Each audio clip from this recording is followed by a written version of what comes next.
I need lights. Shoot. Starting. Yeah. Uh-oh. Oh, there we are. Check it Look at out. those handsome devils. Oh my gosh. Uh-oh. Definitely works. Wow. That's yeah, it works. Yes. Okay, we're good. I'm popping out my chat. Yeah, I got to do that. I think I'll put Welcome the chat to over the morning here ritual today. Oh my gosh. Twitch.com/RcadeRadio. That's pretty. I feel pretty. So we got a show tonight. Oh, that's good. I'm excited. I bragged about it a little bit. Oh yeah, yeah, cool. Told some people. Oh, I think my dog is looking at me. It's the Why new am I dog. getting an echo? Oh, do you hear an echo? Oh, I know why. Because the sound is turned up on this for some reason. There. Logan just walked in because the siren was going off. Oh my gosh, there's some chatters.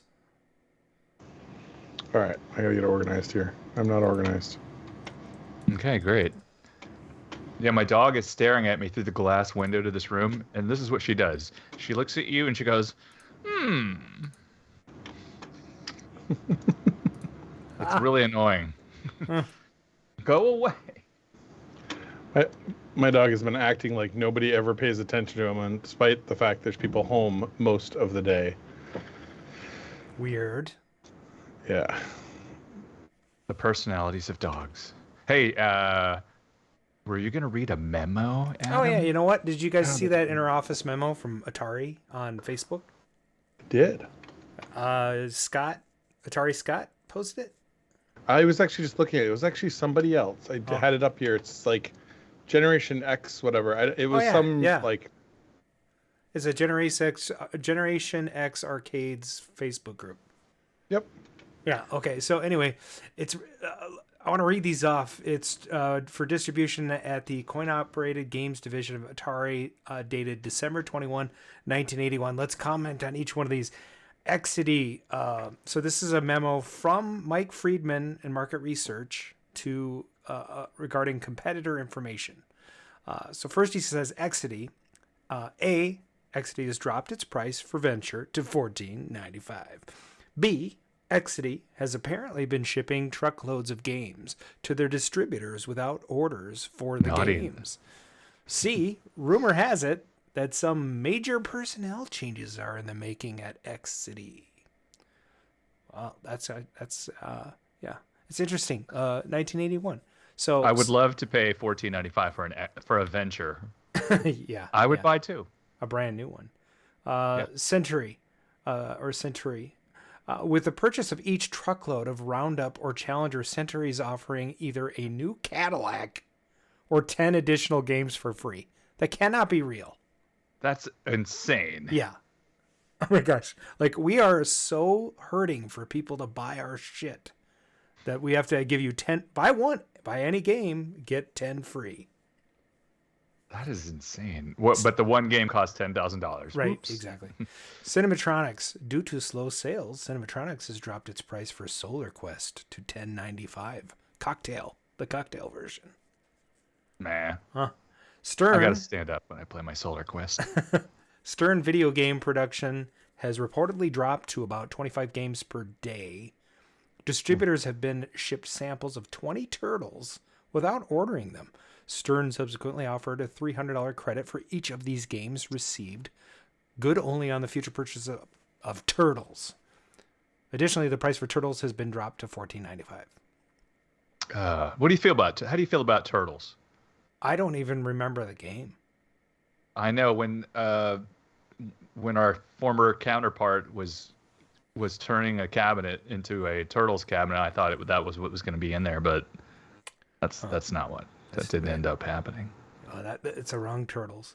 Gottlieb, Bob Bloom was asked to resign as president and was replaced with a new president recruited from the toy industry. Oh, wow, that's a...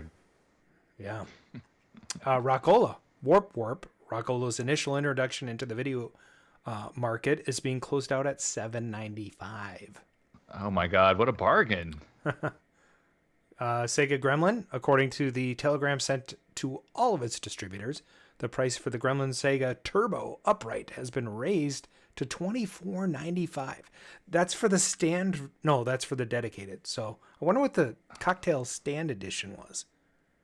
And the price for cabaret kind of one, or the I don't know if they made a cabaret of the. I don't know either. No, they did. They did. I've seen turbo cabarets. And the price for the turbo cockpit was raised to $31.95. Holy moly! Yeah. Turbo is a very juddery game. You know what I mean? I Well, like the game, but this might have been, when was Pole 81? Position released? Pole 81? position? I don't know, but I'm sitting next to the pole position I played in when I was a kid. Yeah, you could read on the side. It probably says 81, right next to the name. I bet. So Turbo was sort of a pole position competitor, really. Yeah, totally. So that's interesting. Moving on to Williams, production of Make Tracks has stopped while Stargate production continues. According to a reliable industry source, Williams has shifted its development and production priority to its Hyperball pinball game. Oh my God, that really was a winner. Was it? No. Well, Bally made a sequel, or like a competitor to it. Isn't Hyperball the one that you shoot the balls? Yeah, Yes. it is. And Yes. Bally tried to make one in the same. It's a cool cabinet. game. I like it, but Yeah, not really. A lot of people say it's not pinball, but that's a different discussion. yeah.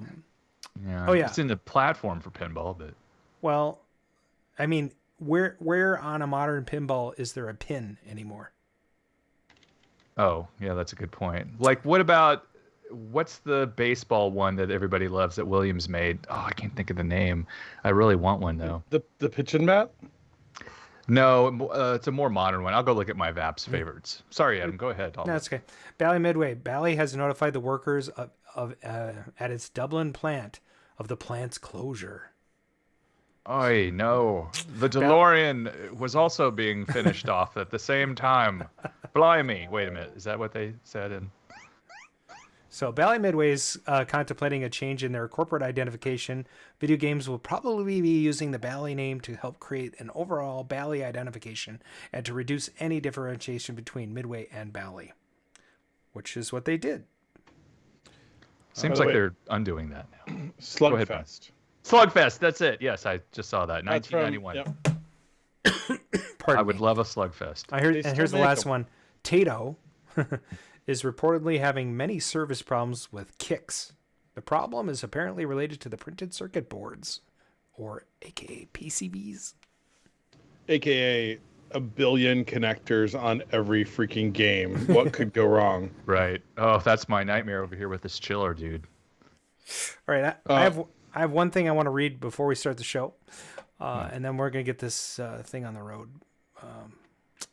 So 2 weeks ago, before the show started, I vented about what I believe to be inappropriate scribblings on my personal Facebook wall before the show began. I tend to treat our chatters as close friends, brothers and sisters, if you will. Okay, let's be honest, brothers and sister. And I think lost our sister. Yeah. And I think as such, I was criticizing folks in what I would consider a brotherly fashion. After the show was over, I was surprised when I was approached by a few of our friends and listeners who were worried that I was actually really upset with them. For the most part, this all resolved. So thank you for reaching out to me if you did, if reaching out directly. I appreciate it. So anyway, I'd like to address this by saying just a few things. First of all, I, myself, am, if nothing, overly dramatic. Right, guys? No. What? No, never. No. What does that mean? I don't know. So I apologize if my feelings were misconstrued and made people feel bad. I meant nothing more but to vent in a sardonic sort of way, even if those rantings sounded genuine. So I apologize if that was misconstrued. And the second thing, please feel free to be yourselves in this forum and any other forums we created to share our love of arcades. That includes the chat. That includes Arcade Radio's Facebook page. Anywhere you want to be yourself, be yourself. I just ask that people don't be themselves on my wall all the time. Right. We ask that you don't be yourself on your wall. I'm Adam, all the time. Let's face try it. not to be. I'm trying not to be. Hey, this reminds me of something. Just a second. I want to get through this because we have a show. Oh, I thought you were done. Continue. So even though I threaten to ban or appear upset, I know that is part of the act. You know, I just want everyone else to know that's part of the act. And I respect and appreciate everybody who listens to the show. Well, even people that don't listen to the show, I guess, I sort of respect them. So even if it seems otherwise for a hot minute, I do. I just wanted all you. So anyway, that's all I got. I think we should get this show on the road. Okay. May I also thank somebody? Live from KOYR Studios. This is Todd Rogers, the king of video games, and you're listening to Arcade Radio. What's new? Did you know that Chuck E. Cheese was born inside Atari? 5, 4, 3, 2, 1.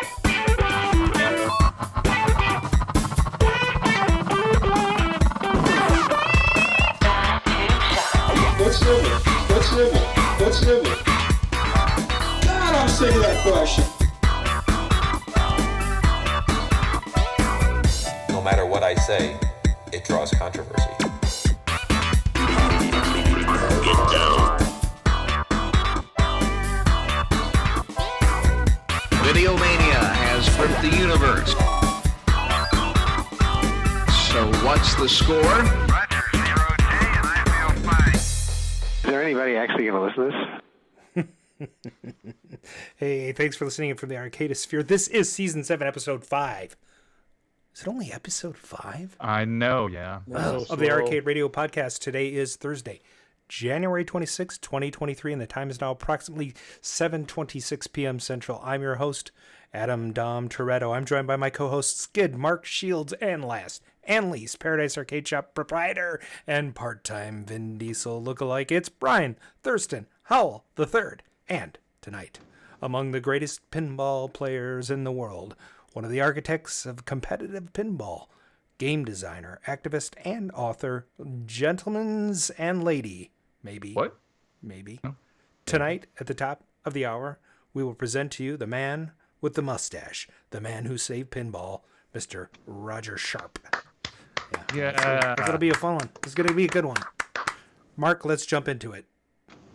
Okay, so I've had a little frustration, and then I've had some triumph. So I'll start with the frustration. I've been trying, per my wife's request, to fix her XD chiller, which is right here. And the monitor was giving me troubles. Put it in G07. I learned how to adjust purity. The world is good. And then I get the PCB working. Somebody had done some wanky things, and I got it all nice. But it has the 440 collection board. The audio is cutting out. The selection of the games, that whole menu is a little weird. The gun isn't registering, so I have a lot of problems, and that depressed me. So to make myself in a better mood, I worked on my Dragon's Lair, which is at 100% at least mechanically and the game. I bought a Merlin DX. I already owned a Dexter board. I got it all hooked in, and I can now play Dragon's Lair and Dragon's Lair 2 and Space Ace and Cliffhanger, which is terrible. Yeah, but it's the basis for it was a Japanese animation, right? I think it was like a movie, and they were like, "Hey, we can make this a game with the right amount of sound effects." Yeah, it's bizarro. That was like the only game that was of any interest to be released on the CDI, I think, when it first came out. And the great thing about it is that it's free. You don't actually have to pay for it as from a licensing perspective. But the Dragon's Lair trilogy is only like $30 or $40. Money well worth spent. I love the Merlin LaserCon. Those guys are like super nice. He shipped literally the next morning and it arrived Monday. Perfect condition. Just kudos all around. Very cool. Very cool. Bryan, what you been working on? Well, I've decided I need get my Merlin set up like that. Oh, it's so good. Yeah, I mean, that's amazing.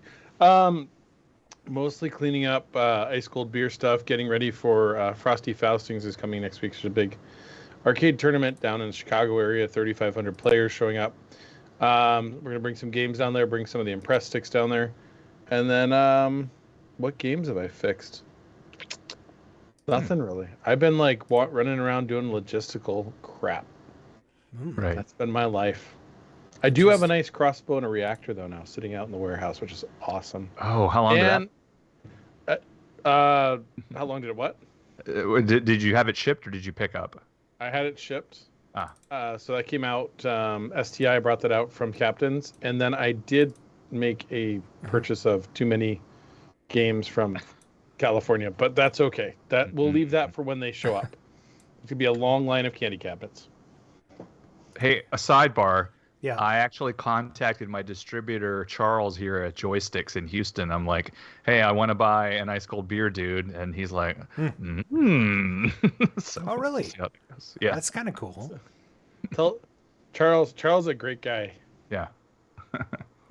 So is that what you've been working on, or? It's what I've been doing. That's it. I'm done. Nice. I'm out. Cool. That's awesome. What have you been doing, Adam? Queuing up the next guest. Amazing. Turned over a couple of Star Wars arcade PCB stacks to Paradise Arcade Shop to be repaired. So that's exciting. And apparently one's already fixed. The other one's partially fixed. That's good. It was partially fixed already because it just had missing TIE fighters and stars, which makes it really hard to finish the first level, by the way. I think Sean Dotson on Classic Arcade Repair's YouTube channel just fixed a game that had the exact same issue. It's interesting. It's a common issue. I don't know what to look. I think it might be an LS chip. I think I remember switching all the pokies around. Anyway, I think it's the Star Wars Star Trek mashup with cloaking TIE fighters. Yes, nice. You can still kill them. So. I also rebuilt the other flipper on my Buck Rogers, and I've been playing that a bunch. Getting my GameCube, ColecoVision, my VHS player, and my Sega Master System hooked up to my retro setup in the TV room. So I was playing all that stuff last week. That's pretty much it. Which brings us to, what stuff. The next segment of things. Here we go. I always felt that the true stars at Atari was engineering. Oh, you're an inventor. Yes, I am. What have you invented? A lot of things. Like? Like a lot of things. Like things that you've heard of. Like? Well, things that you will have heard of, okay? Patents are pending. Arcade Gadgets with Bryan McLeod.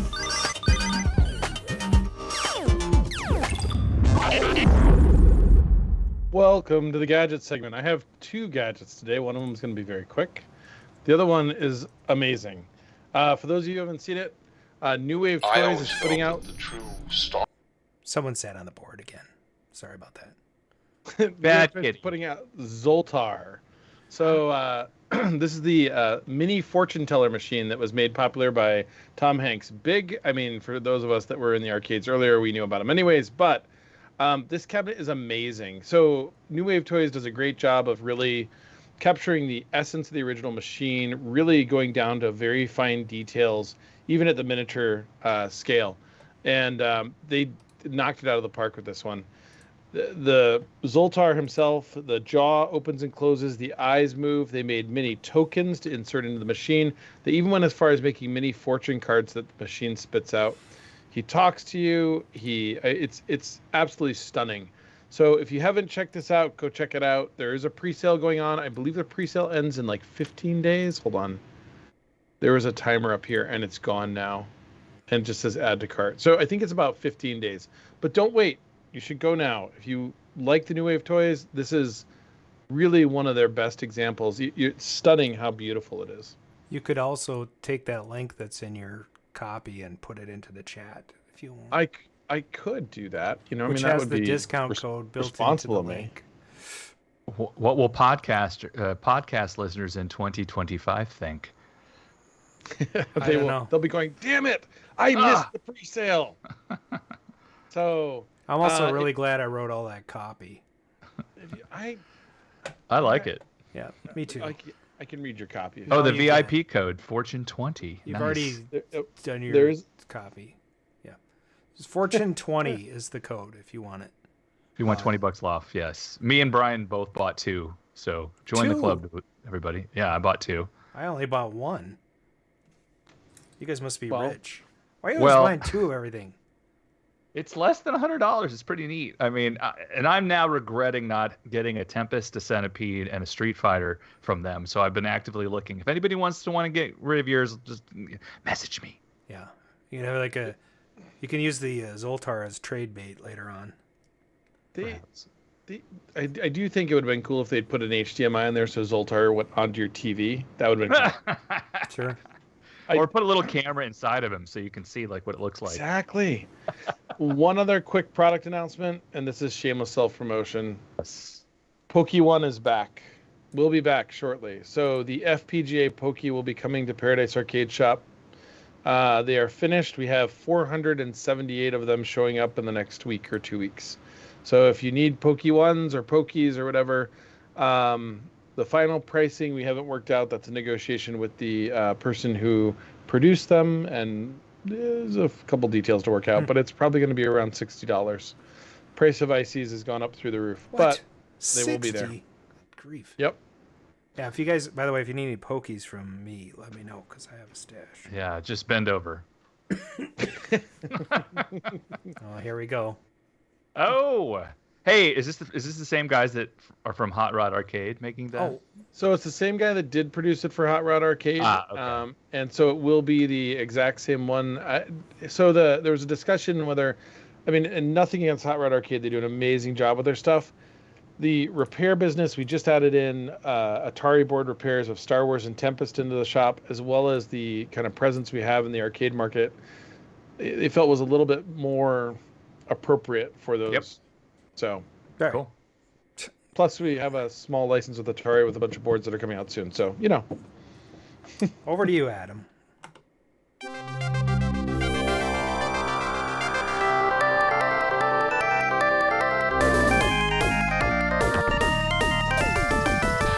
The Arcade News, arcades, pinball, industry alumni, arcade openings, selected, celebrities, world record holders, operators, coin-out, conventions. The Arcade News. We interrupt the ventilated development. And now, the Arcade News with Kevin Stevens.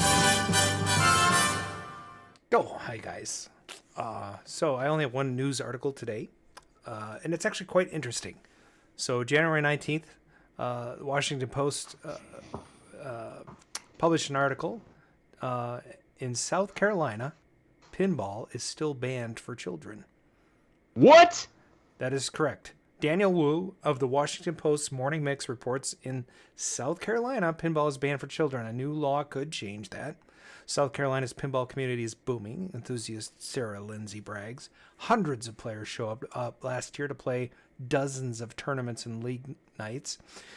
And pinball arcades are popping up all over the state, from Simpsonsville to Myrtle Beach. There's only one problem. Thanks to an old law deep in the state legislature, it's illegal to play the game if you're under 18. That's today in 2023. Quote, when I found out here, I was like, are you kidding me? Lindsay said. It doesn't make any sense. The rule, a holdover from a time when pinball was more associated with gambling than nostalgia, is rarely enforced and hasn't stopped pinball from suddenly taking off in the state. Our future in pinball is the kids, said Brian Merritt, a pinball tournament director. If we don't have the kids, pinball is going to go away again. Pinball fans have tried to lobby the state lawmakers to do so in the past and failed twice.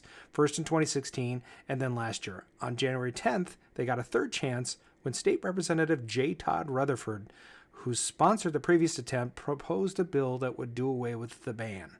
Certainly even our young people should have the freedom to be able to play pinball, Rutherford told the Post. Sounds silly to say in 2023.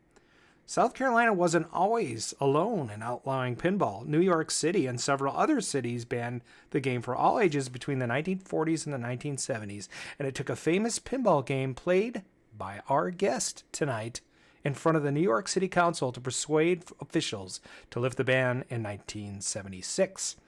Pinball's reputation was tainted by an association with gambling. Hobbyists told the Post, some machines are gambling devices that use pinballs to create random games of chance, like a slot machine, adding to the confusion. That's not what I play, said Frederick Richardson, a former competitive pinball player who runs Pinball, a pinball bar in tournaments in Columbia, South Carolina. Merritt runs tournaments as a volunteer director for the International Flipper Pinball Association, IPA, which we'll probably be talking about tonight, right? IPA, yeah. So Richardson won a world championship competitive pinball before deciding to open up his bar. Lindsay, a former IFPA director, began playing pinball after the death of her brother, a former pinball champion, and stayed because of the people she had found. Pinball is family, Lindsay said. Pinball is community more than any other activity I have seen. Hobbyists agree the ban hasn't led many legal consequences for pinballs in South Carolina. Merritt said that the law may have discouraged prospective enthusiasts from opening pinball arcades in South Carolina for fear of being threatened with legal action. But Martin and Richardson allow minors to play pinball at their centers, and Richardson said that police have reassured them that they don't intend to enforce the old ban. I've talked to plenty of police officers, they said.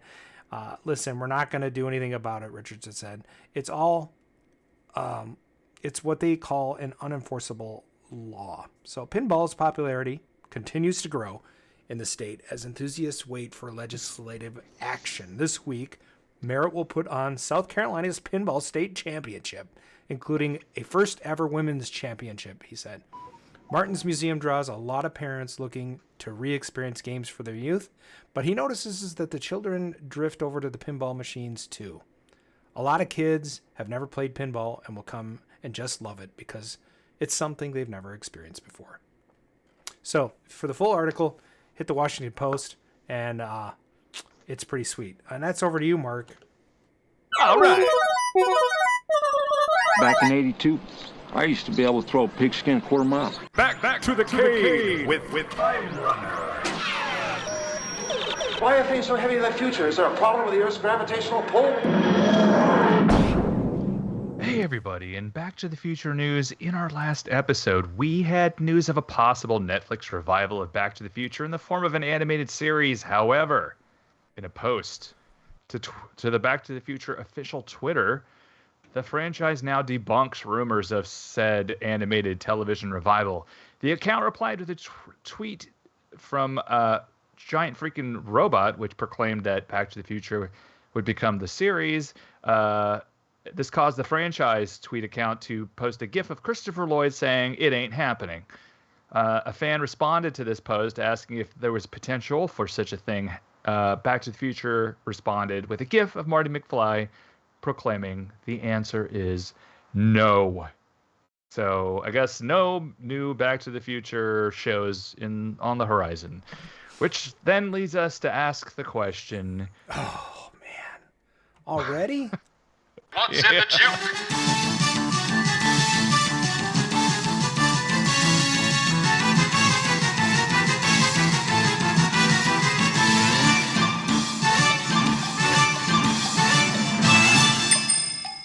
We are just flying through this show. Hey, everybody. Hello. Welcome to the Season 7 edition of What's in the Juke. Oh, yes. It's the game within a game within a podcast. Thanks. Today we feature super short, isolated audio tracks from 1979. That's right. We are creeping into the 70s during tonight's show, everybody. Nice. If you can guess the title of the song, you'll get... half point. Yeah, that's right. If you can guess the name of the group, you will also get... half point. Uh-huh. If you can guess both? Full point. Brian will be your scorekeeper, so feel free to butter him up. That's the sound of buttering up. If you do not know either one of these answers, please fight it out amongst yourselves. Fight! Fight! Fight!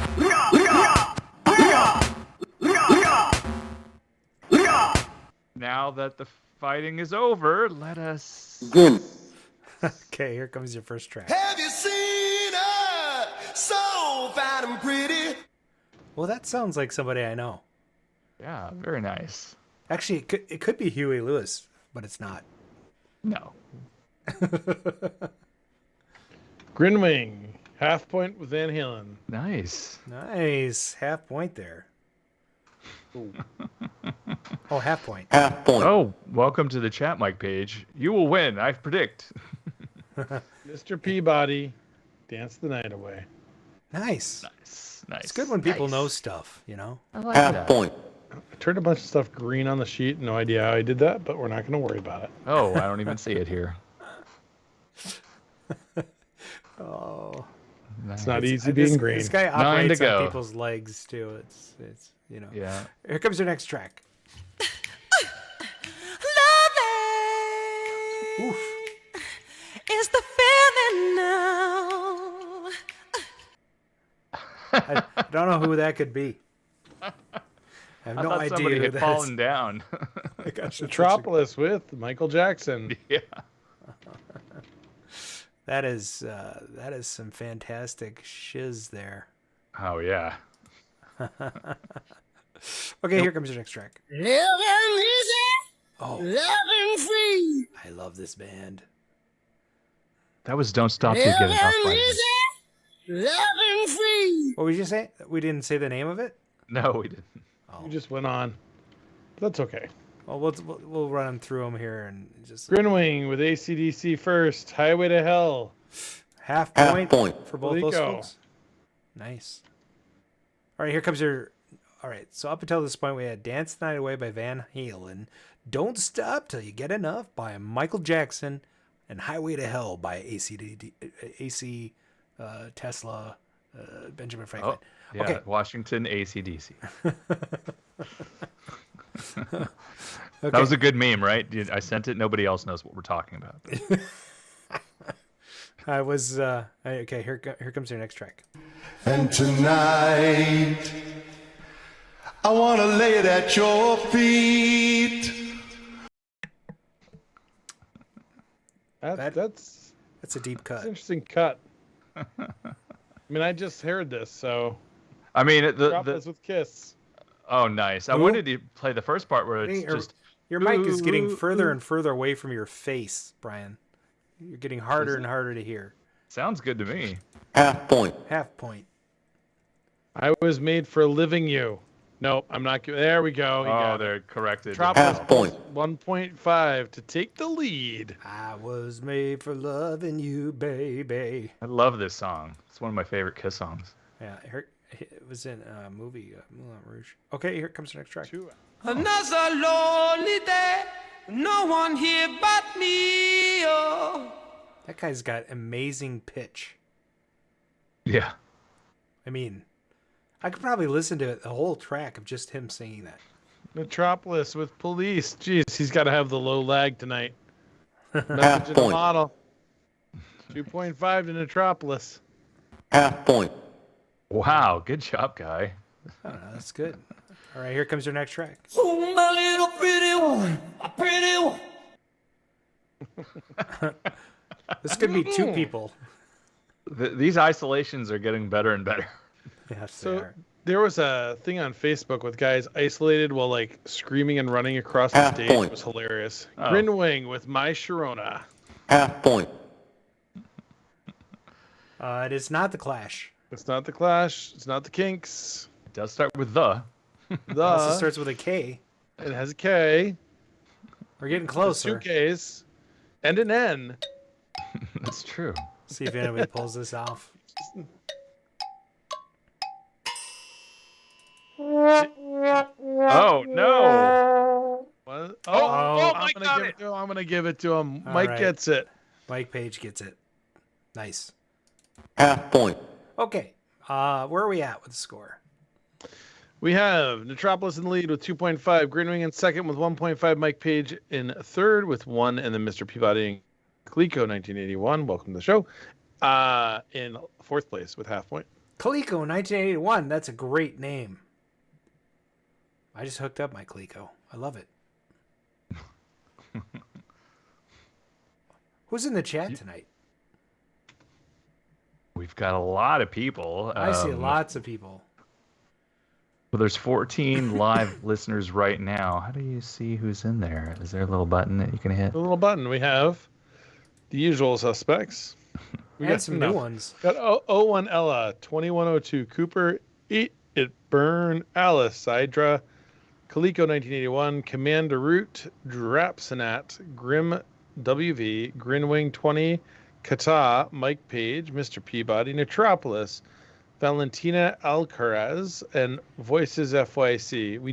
I do not see Brian. Are these the You're up at the top. No, I don't see Brian Jones. Oh, I see. The Florida crew is not joined. Yeah, we should probably post something on Facebook page that we're live because Roger was going to join us in like 10 minutes. So I will do that. Let's go on to the next track. Part 2 of this game is just beginning. There are times that you feel you're part of the scenery, all the greenery. Oh yeah, it's a good song too. You either like this band or you hate them, I think. I love them. Me too. I don't know what it is. It just has so many happy memories. Yeah. I want to name other songs, but I don't want to name other songs. Right. Well, they might have a second one in this list, so you watch out. Oh, it's the next song I was thinking of. Oh, no. Yeah. Grinwing gets it with Super Tramp. I just sort of gave away who the next singer. If anyone's paying attention.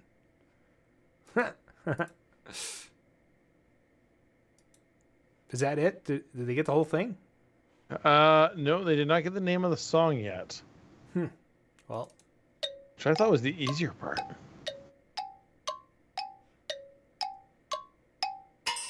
Oh no. Womp womp. We do not have anybody. That was Take the Long Way Home. Take the Long Way Home. Okay, here comes your next track.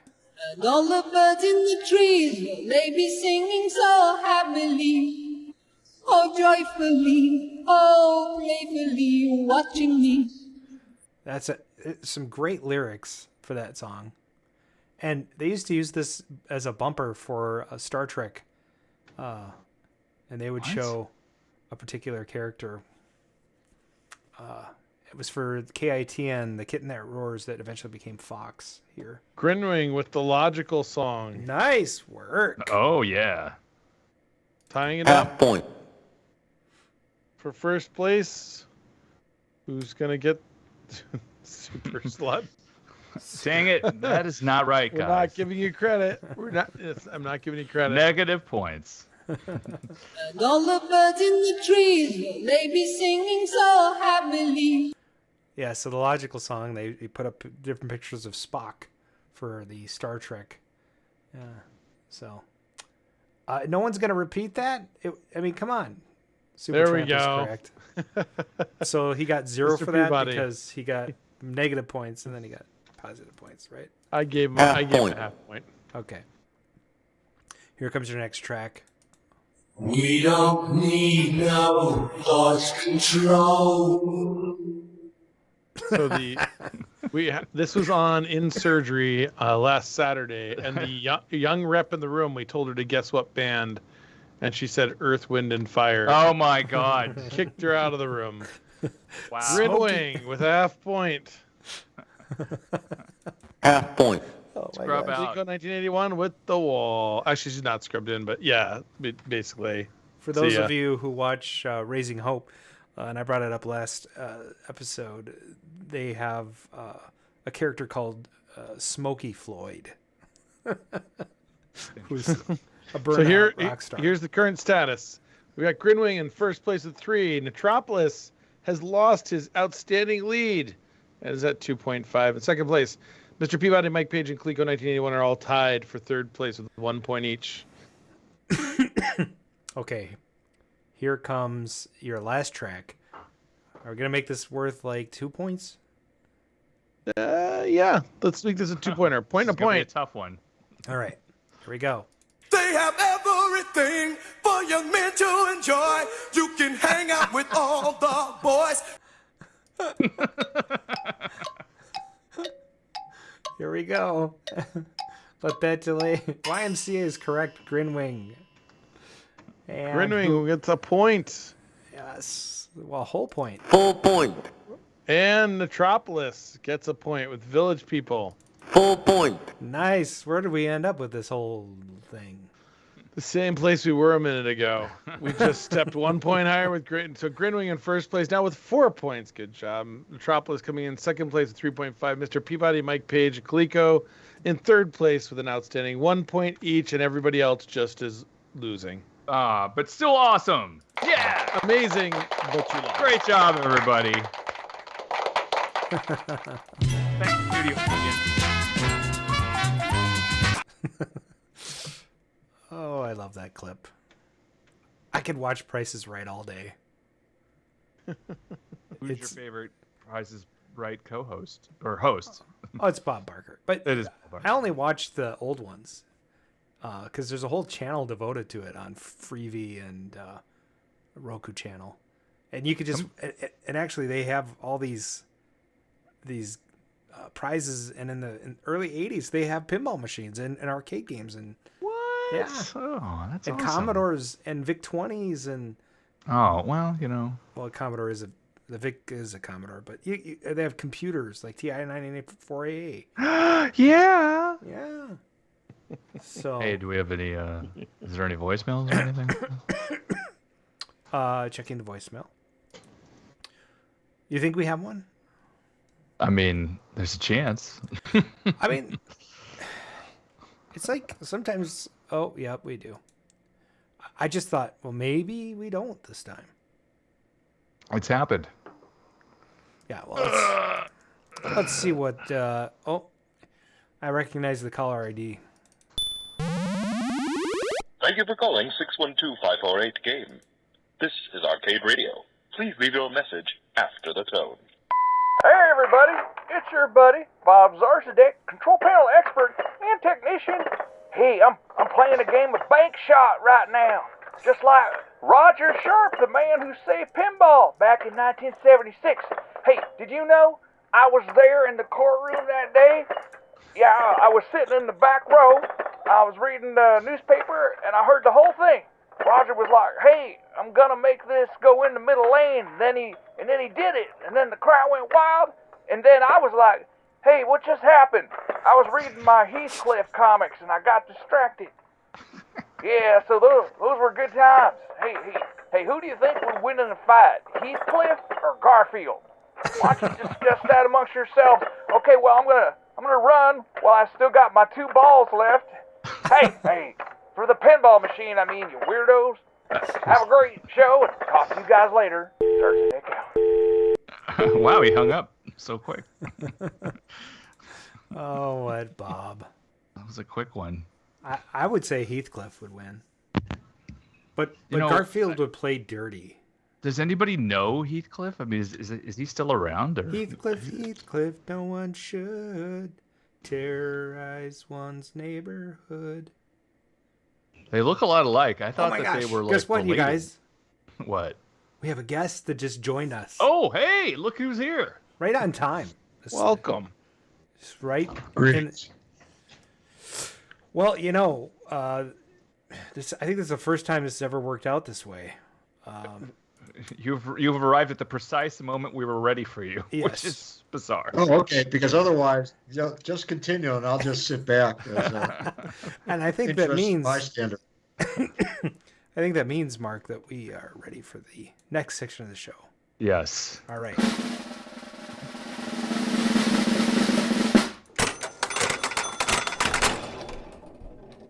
Oh, what's that?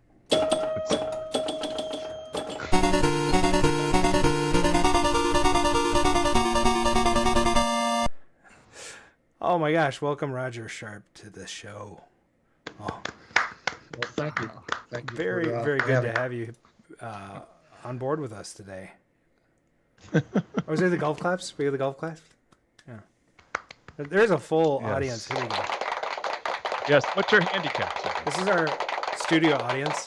So, anyhow, Roger, it's great to have you on the show. We have all kinds of questions for you. That's a scary thought. Well, they're very well thought out questions.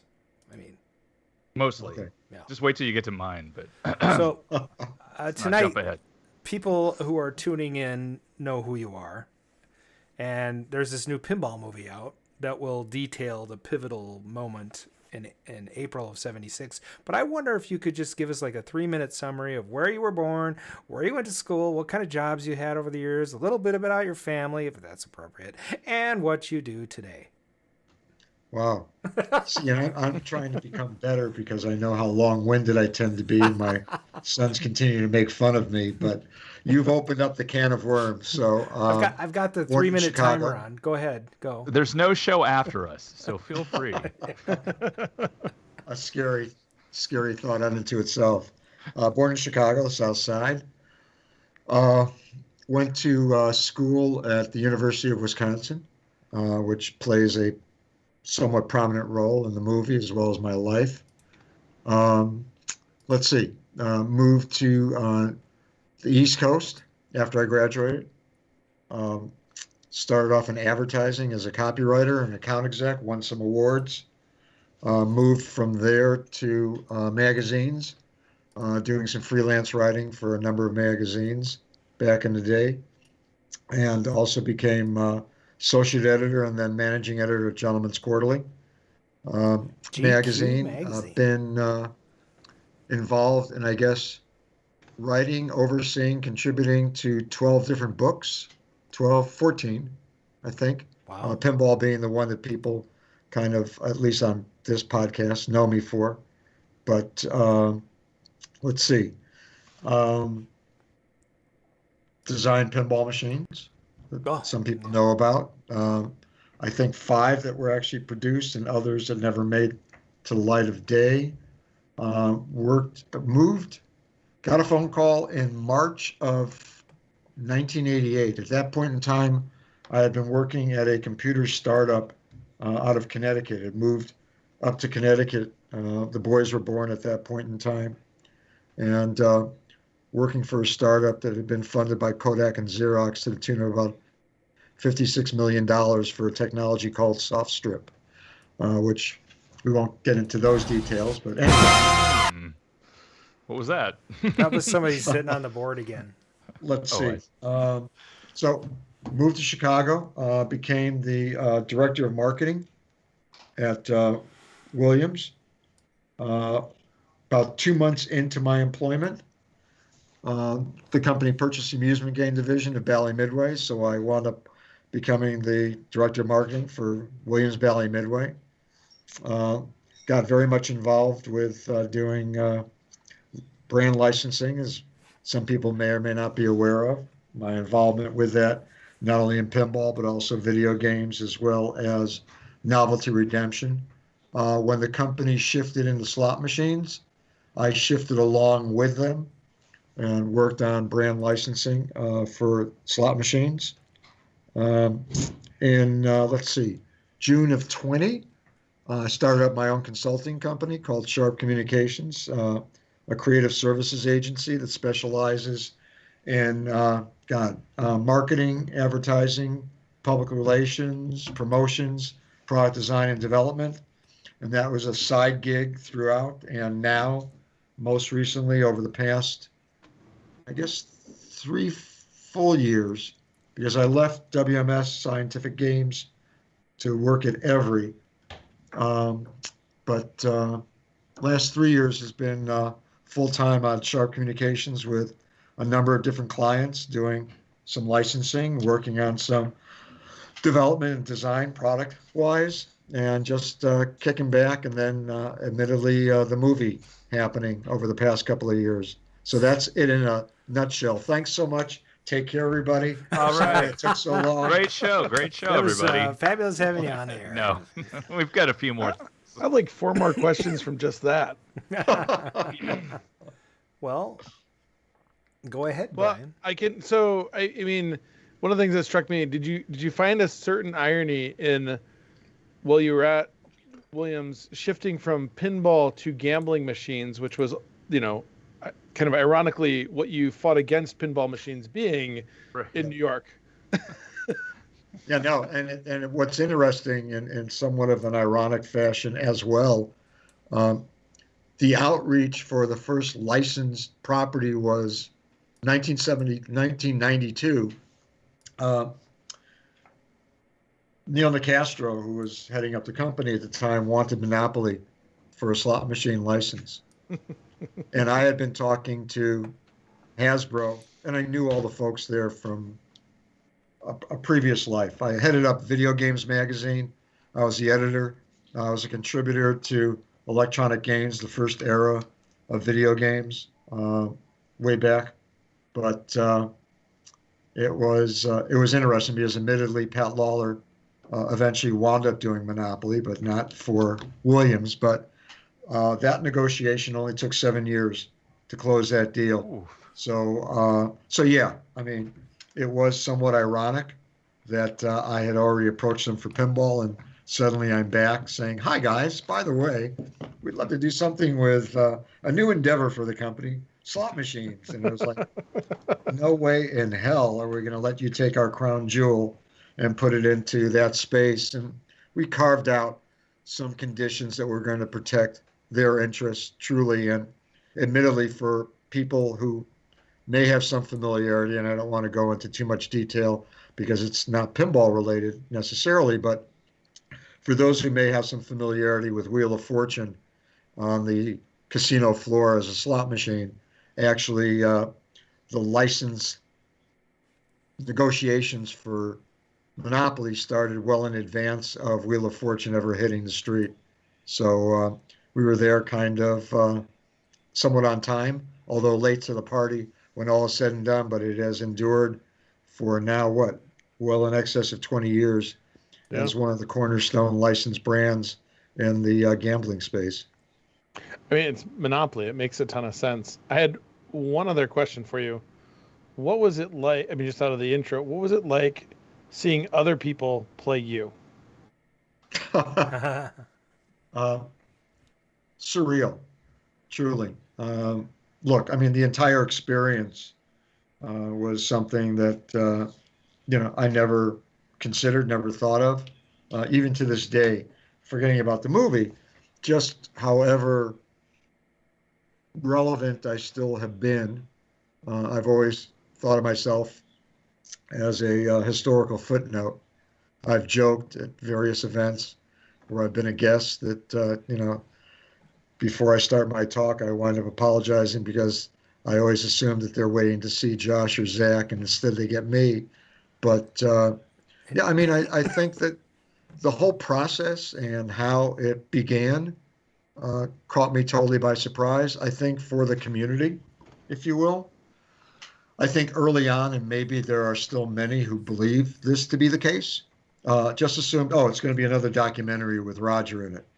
Because I've been in, obviously, a number of documentaries over the years. And it's like, no, it's actually a feature film with actors and sets and all the rest of it. So again, without being too verbose, it was an out-of-body experience. And I think the part that made it much more bearable was that Mike Feist, who plays, in quotes, the younger me, was just wonderful. He actually spent time with us here in my house, came out to visit. Dennis was just awesome, playing Mr. Sharpe, affectionately. But yeah, I think the one who probably had the greatest surprise, if you will, was my wife, Ellen, when she finally had a chance to meet up with Crystal Reed, who portrays her in the movie. And Crystal was hoping that she, captured Ellen's essence as best as she could. And the two of them just hit it off. Well, so cool. it was nice. I mean, it was a very collaborative experience. But again, being on set, being involved intimately in all stages from, preconception on through, I still find it difficult to believe that it all happened. Yeah, that's awesome. So the gentleman who played you, last name is Feist, is that what you said? Yeah, Mike Feist. So Mike Feist, did he ask you, I mean, like, he was obviously there to meet you and study you a little bit, whatever. Did he ask you to reenact the the scene so you could get the cadence right for the scene? Or, I mean, like, were you a consultant for that sort of thing? Yeah, it's interesting when you ask the question. So Mike, for those who don't know and have not followed his career, a Tony-nominated actor on Broadway in My Dear Evan Hansen and the Newsies years ago, had just come off of a very small film with a fellow by the name of Steven Spielberg. People may be familiar with that fellow, doing the remake of West Side Story, where he was up for a BAFTA award as Best Supporting Actor playing Biff within that movie. So that was the introduction to Mike. My comment when we first got together, understand that all of this started during COVID. So much of it was done remotely on Zoom calls. And my first question was, why the hell would you want to do this? I mean, you're a singer, you're a dancer. I mean, you just come off of, and West Side Story had not come out yet, but I knew that he was in it. I mean, there had already been, some releases and what have you as to he having this breakout role again. And we were able to kind of talk. I think, to your point, in terms of cadence and all the rest of it, there's enough stuff that exists archivally about me talking 40, 50 years ago when my voice was a little bit different and probably my cadence was a little bit different that he was able to glean. When he came out to visit, we were sitting actually in this room and he asked if I would mind him setting up a video camera. And I said no. We just kind of kicked back and kind of talked, went out to dinner and spent a lot of time. And then I happened to have a couple of pinball machines here. And it was just like, here, let's go over and play some pinball. Have you ever played pinball? Yeah, sure. I said, well, let's see. And made some comments about his style of play and said, yeah, no. And don't do it this way because my back is now much more creaky than it used to be. So yes, I don't play in the same posture and stance as I used to, but he captured it. I mean, for those who maybe have already seen the movie and for those who have yet to see it, hopefully you will appreciate the subtleties that Mike and I had discussed and that he just intuitively picked up on earlier in the movie without giving things away. Much more rigid in terms of his style of gameplay, which truthfully was emblematic of how I began. And as you wind up seeing him through the stages, suddenly he becomes, in quotes, a pinball player with some moves. That's interesting. So, yeah, it was funny. One of the most irritating things to me on television is when they have representation of pinball and almost inevitably every single time, whether it's an EM, whether it's a DMD, whether it's a solid state, whether it's modern pinball, it has an EM chime going. And it's usually not on, and there's nothing happening. And so, like, I hope in this new film they get some of those elements right. Obviously, it's a movie about pinball. They got to get some of that right. It was not even a question of some of it right. It all had to be right. That was my edict. That was my demand. Oh, cool. I was very specific as to the games that would be featured. How we were able, thank God, to locate the games. My hat goes off to Kevin McHugh out of New Jersey, who was able to really mobilize a number of people, Gavin Theriault, Roger Doby. I mean, the list goes on and on. People that I either sought after saying, I need to have a 1972 Williams Planets for a particular scene because it means this. I need to have a buckaroo and a cowpoke. Obviously, bank shot, El Dorado. I mean, the list goes on. And for those who see the movie, you will not see anything that is out of place. Everything has its place. Everything is period specific. Yeah. Down to the iota of, hey, I need these games for these scenes because obviously, or maybe not obviously, I was involved in the scripting of the movie. And I knew where we were going to have games and when. So here, for this period of time, these games from the mid-'60s on through are fine. But no. After this, it can only be these. I love it. You can have some carryover. So is anybody going to see, well, I don't want to give too much away.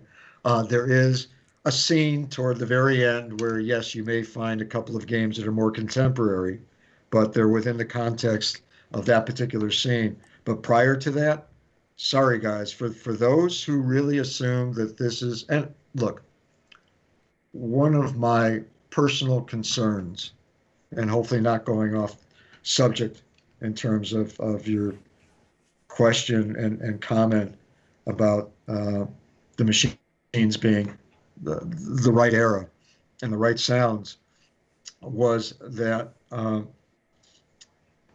didn't want people who were in the pinball community to go in expecting that this was going to be a, in quotes, pinball movie.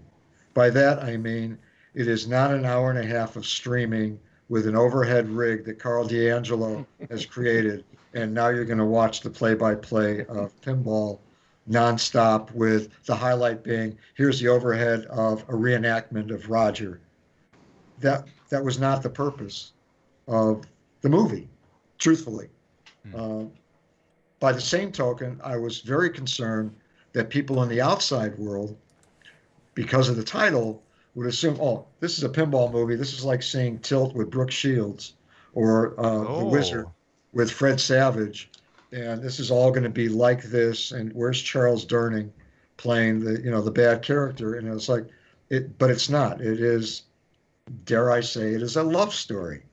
It is a relationship story about my wife and I finding each other and the life that we kind of evolved into because of this, with pinball being an overarch to the story. And I didn't want to disappoint either side of that world.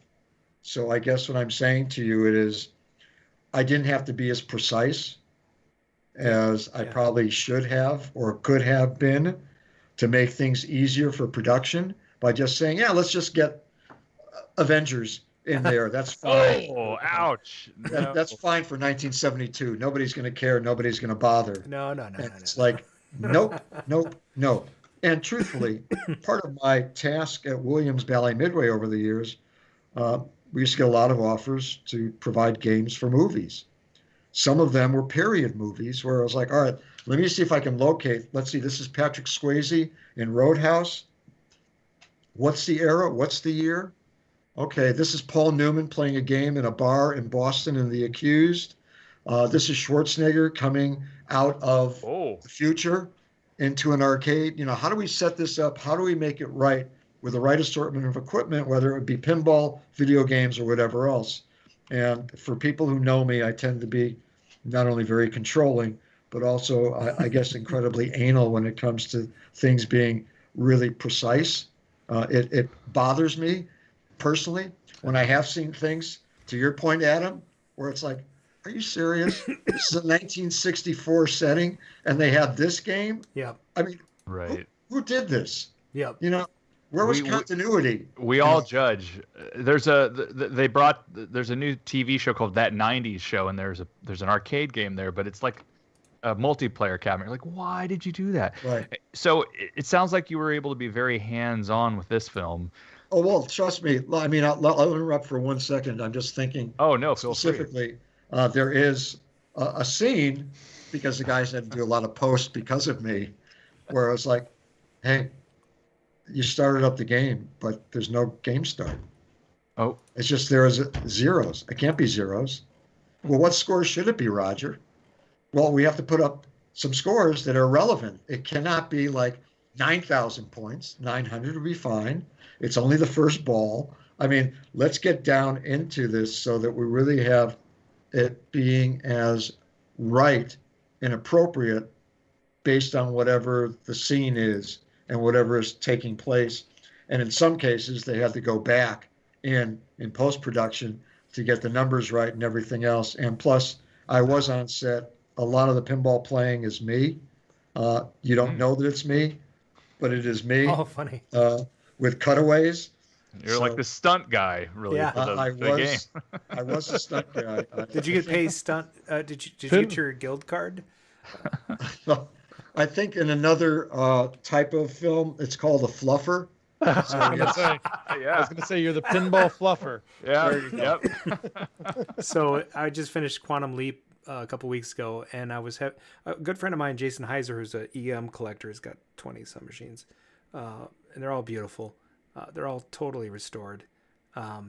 Anyway, he's sort of my go-to guy when I have an EM question, and so I was watching Quantum Leap the second to last episode. He leaps into Elvis in 1954, and there's a pinball machine in the room, and I'm like, that's not a 1950s pinball machine, that's a 70s. So I'm like, Jason, what pinball machine is this? He goes, oh, it's baseball, 1970, in a 1954 scene. And the very next last episode, they put the pinball machine in the new episode, the exact pinball machine. Oh, yeah. They don't care. They don't care. Well, hey, I think for most people, it's just pinball. Yeah. Look, I had that discussion early on with MPI. Marvelous folks, very indulgent of me, but it's like, yeah, I mean, there's a budget and whatever, and it's like, okay, fine, but if you can just get some pinball machines, and I said, no, here's a specific list of what I want. I love it. And let me see if I can locate these folks, and if they will be willing to loan out, donate games for some period of time. It was a 22-day shoot in Newburgh, New York. Where's the proximity to get a game here, there, or whatever? Again, thank God people stepped up and were able to help the cause. Hey, so your story was previously covered in a very quick sequence on drunk history. Were you consulted in any way for that rendition, or? I will. I can say no, but then it leaves everybody wondering. So bear with me. Okay. I'm coming back on a trip, and Zachary reached out to me and said, set up and DVR this show. Oh no. It's like whatever. Tuesday night at 8:30. Just DVR, coming up.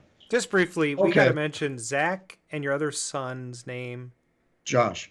So you mentioned Zachary and Joshua. Yeah, you mentioned them earlier on the show, but we didn't say who they were. They're your sons. Yes. So Zachary tells you, Dad, DVR this thing. Right. Okay. So I go to the listing, and I'm just reading it, and it is Milton Bradley, Roger Sharpe, Bobby Fischer. Huh? Okay. This should be interesting. And I had no knowledge or familiarity at all with drunk history. Ellen and I happened to have been home at the right time. And I was like, oh, wait, this show. And Topher Grace is there portraying Milton Bradley and the start of Milton Bradley and all the rest of it. And it's like, wow, this is really interesting and good. And these guys are goofing around. And, there's voiceover things with actors portraying and everybody, and it switches to my segment with this guy with a bad wig and bad mustache. And the part that got me, which if people are familiar may remember, I'll try to do my best. So there's the one guy on the couch and another guy that's standing up, who I guess are the co-hosts or whatever. And from what I understand later on, one or both of them were very familiar to the pinball people here.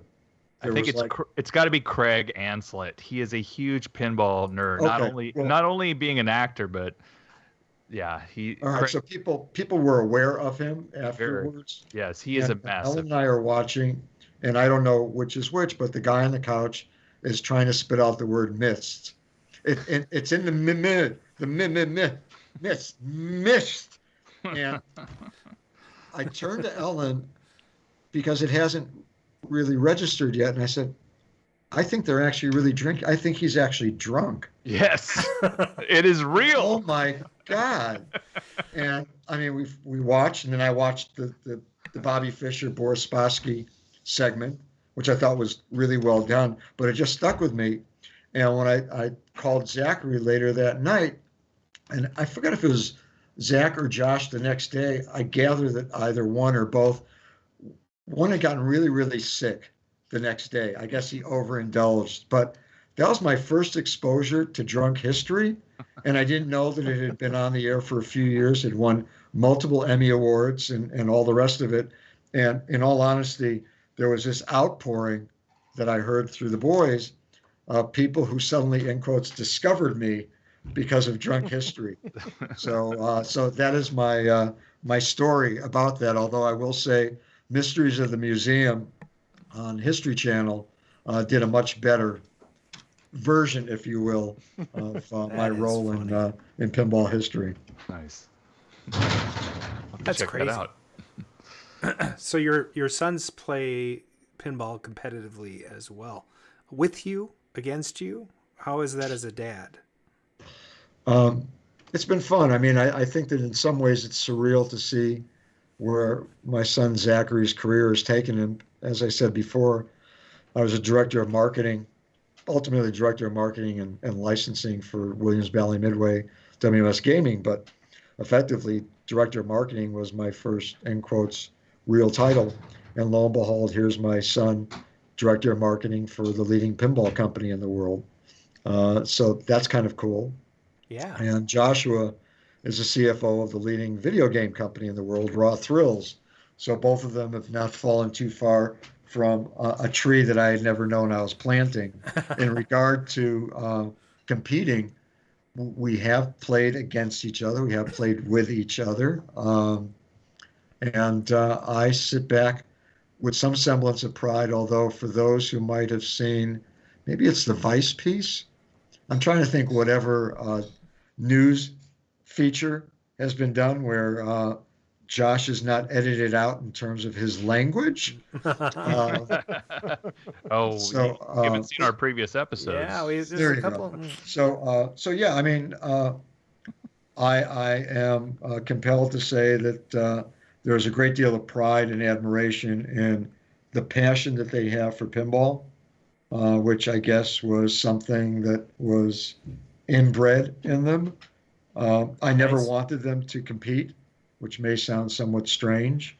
I didn't compete personally myself for a very, very long period of time, other than goofing around with friends, but nothing, in quotes, on a serious level.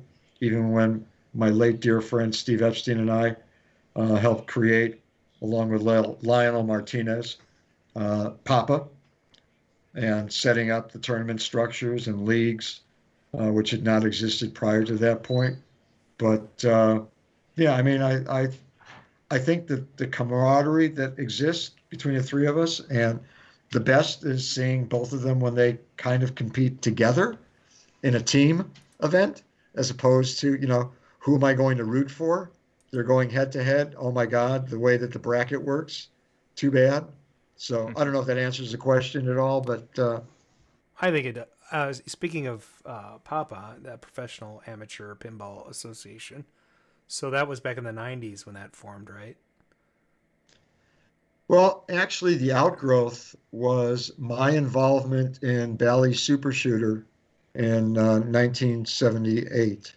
Okay. Well, that's so it didn't officially get formed till later, but you'd sort of It took me, because of the results of that tournament, and a story that I have not told that often, I was very deeply involved in the oversight for the tournament. Bally wanted me to not only be a co-host of the entire event, along with someone who became, and maybe he still is, so I don't want to use the past tense, Gary Meyer is a well-known disc jockey in the Chicagoland area. That was one of his first gigs, along with me doing play-by-play for the finalists that came into Chicago at the Playboy Towers. But just the structure of the tournament, Ken Lunsford wound up winning out of Plains, Georgia, which, if you go back in time, that was the home of the president at that point. The fellow that should have won was Joe Grillo. And I say that with just great respect for both, just the way the system went in terms of scoring and how they came up with who the winner was. And I remember going back to New York. I was living on the East Coast at that time in the city, and was a frequent visitor to the Broadway Arcade, 52nd and Broadway, a shout out to my late dear friend Steve Epstein.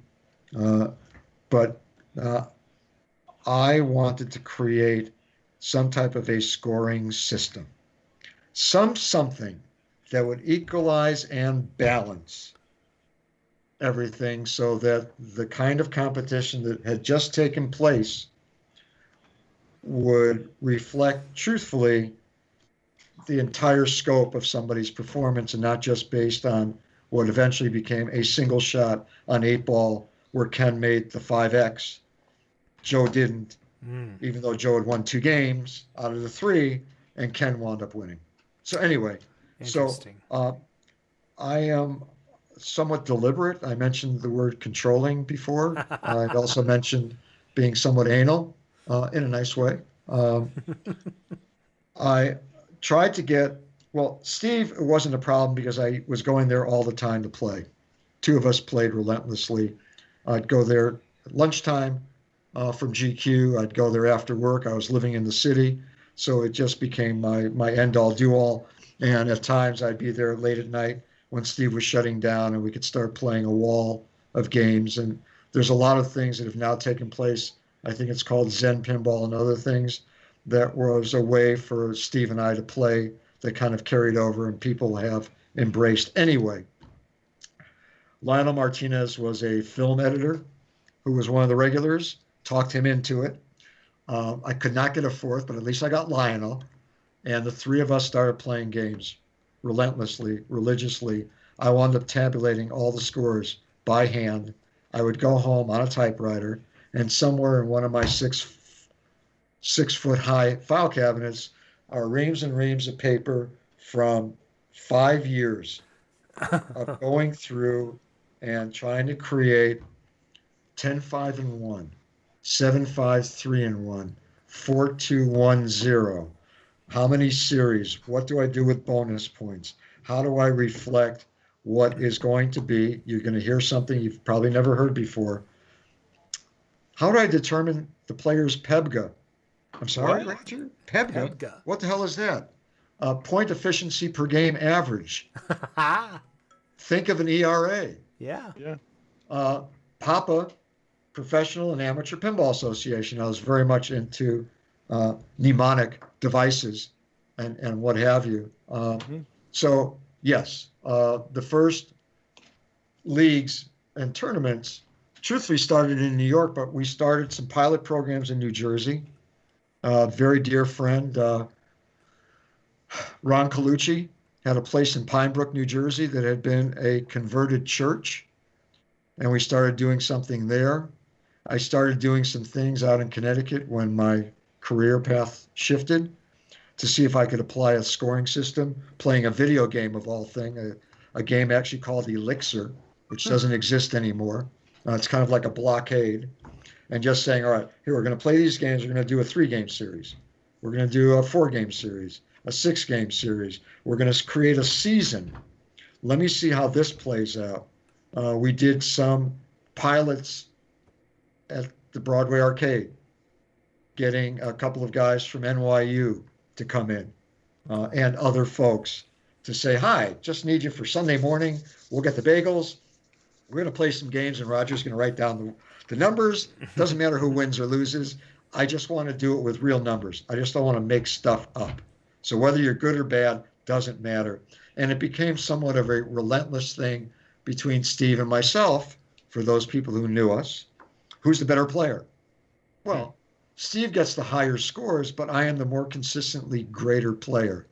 And the numbers bore that out from one, in quotes, season, 1 year to the next, to the next, to the next.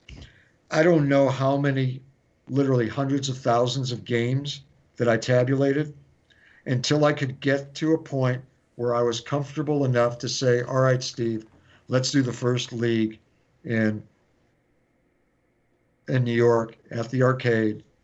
The whole premise being, I believe very strongly, and this is before my involvement directly with the industry, other than designing games like Sharpshooter and what have you, was if we can do leagues, and those leagues can turn into tournaments and championships we can do like bowling does. That was the whole premise. Both Steve and I, as juniors, grew up doing Saturday morning bowling. And we just knew where that was at. And I really believed wholeheartedly that if I could universalize all these different disparate games with a scoring system, where ultimately it didn't matter if that game scored in the hundreds versus that game scoring in the thousands, all that mattered was a particular metric. Because part of what I was doing, if you can believe, with all of these numbers, was to say, all right, is there a threshold that I can create for each game that is 1/3 of the scoring threshold is worth X points? So I tried to do it on the basis of each individual machine. And as I realized, nobody in the world is going to have the patience to do this. There's no way that I can create, at that point in time, a very simple program that somebody could do on their little small Commodore 64. I mean, this is pre the world of real, computers kind of going and happening. How can I do this so that somebody's slide rule can work accordingly? And we wound up coming out with, it was 10-5-1-0. It wound up being a 3-game series, which was bowling again, 3-game series. Tried to do a bonus point in between, so that what I wanted to have happen was that if you won the first 2 games, depending, you still had a chance, even if you came in second. There had to be some variable in regard to the points and the distribution of those points, so that I wanted everybody in a group, if you will, to have an equal chance going into the last game, whether there's a 3-game series or a 4-game series or whatever else. And lo and behold, that was the beginning of Papa. And to your point, yes, 92, I think, was the first one, 91, 92. Joey Cartagena, I think, was the first champion. Was one of the regulars at the Broadway Arcade, and then we wound up taking off. It became a real major event. And now you are a director, a co-director at IFPA, are you not? Yeah, what's interesting with that, if you can indulge me again, and cut me off at any point in time if I'm going too far, too long. With the success of Papa, which at that point in time had really emerged and grown, the Amusement Game Association thought that, how do we best protect, and many of them were based in the Midwest in regard to Minnesota, Wisconsin, and others, where darts and pool, with their various leagues and tournaments, allowed service contracts to be done with locations and various distributors. And they thought, is there a way that we can further monopolize our hold on our customer base? Let's do pinball. And that way we can lock them in, depending on the bar or the place. All we need is a single game, as I told them. It doesn't have to be multiple machines or anything else. And we sat down in Chicago, downtown Chicago, at then the offices for the AMOA, which is the Amusement and Music Operators Association. I was there along with, I guess, Ken Fidesman and Marty Glazman, representing both Williams and Bally. Gil Pollock was there for Gottlieb. Gary Stern was there for Data East. And we kind of talked about starting up an association. And my first thing was, well, why don't we work together with Papa? It's already established. Steve is starting to do some outreach, so it's not just New York only or New Jersey. We can go nationwide. It is a program. It is proven. We have all of this as, in quotes, at least for me, this printable database of stuff and rules, regulations, and all the rest of it. And instead, they wanted to create their own unique association, and they wanted to do the International Pinball Association. And I said, well, time out. Nope, can't be that. And everybody looked across the table. Why? Well, in some parts of the world, it's called flipper pinball. Sorry, guys. IFPA is what it has to be if you're going to go that direction. It has to be International Flipper Pinball Association. It cannot just be International Pinball Association, because in the South, admittedly, you have pinballs that are actually bingo pinball machines without flippers. Okay. So we And they did that actually for a have number of pins in years. them. I'm sorry? And they actually have pins in them. Yes, I know. But I guess the point, taking it further, was we did okay for a few years. And then, lo and behold, and Steve wound up selling the rights to Papa to Kevin Martin. And the rest there is kind of history in terms of Pinburg and what wound up taking place there. And I take my hat off to what they were able to accomplish and achieve prior to a devastating flood that wound up destroying his collection in his facility. And Replay FX, which came in soon after. But with IFPA, Joshua approached me. You guys are probably closer to it than I am in terms of the actual year. I'm sure that Josh, if he's listening to this or gets wind of it, is going to say, how can you not remember how many years we've been around? But I think the IFPA has been around maybe 12, 15 years at this point, somewhere in there. I hope I'm not shortchanging it, but Josh approached me and Steve and said, we want to start the IFPA again. Can you get the rights? And sat down and said, why?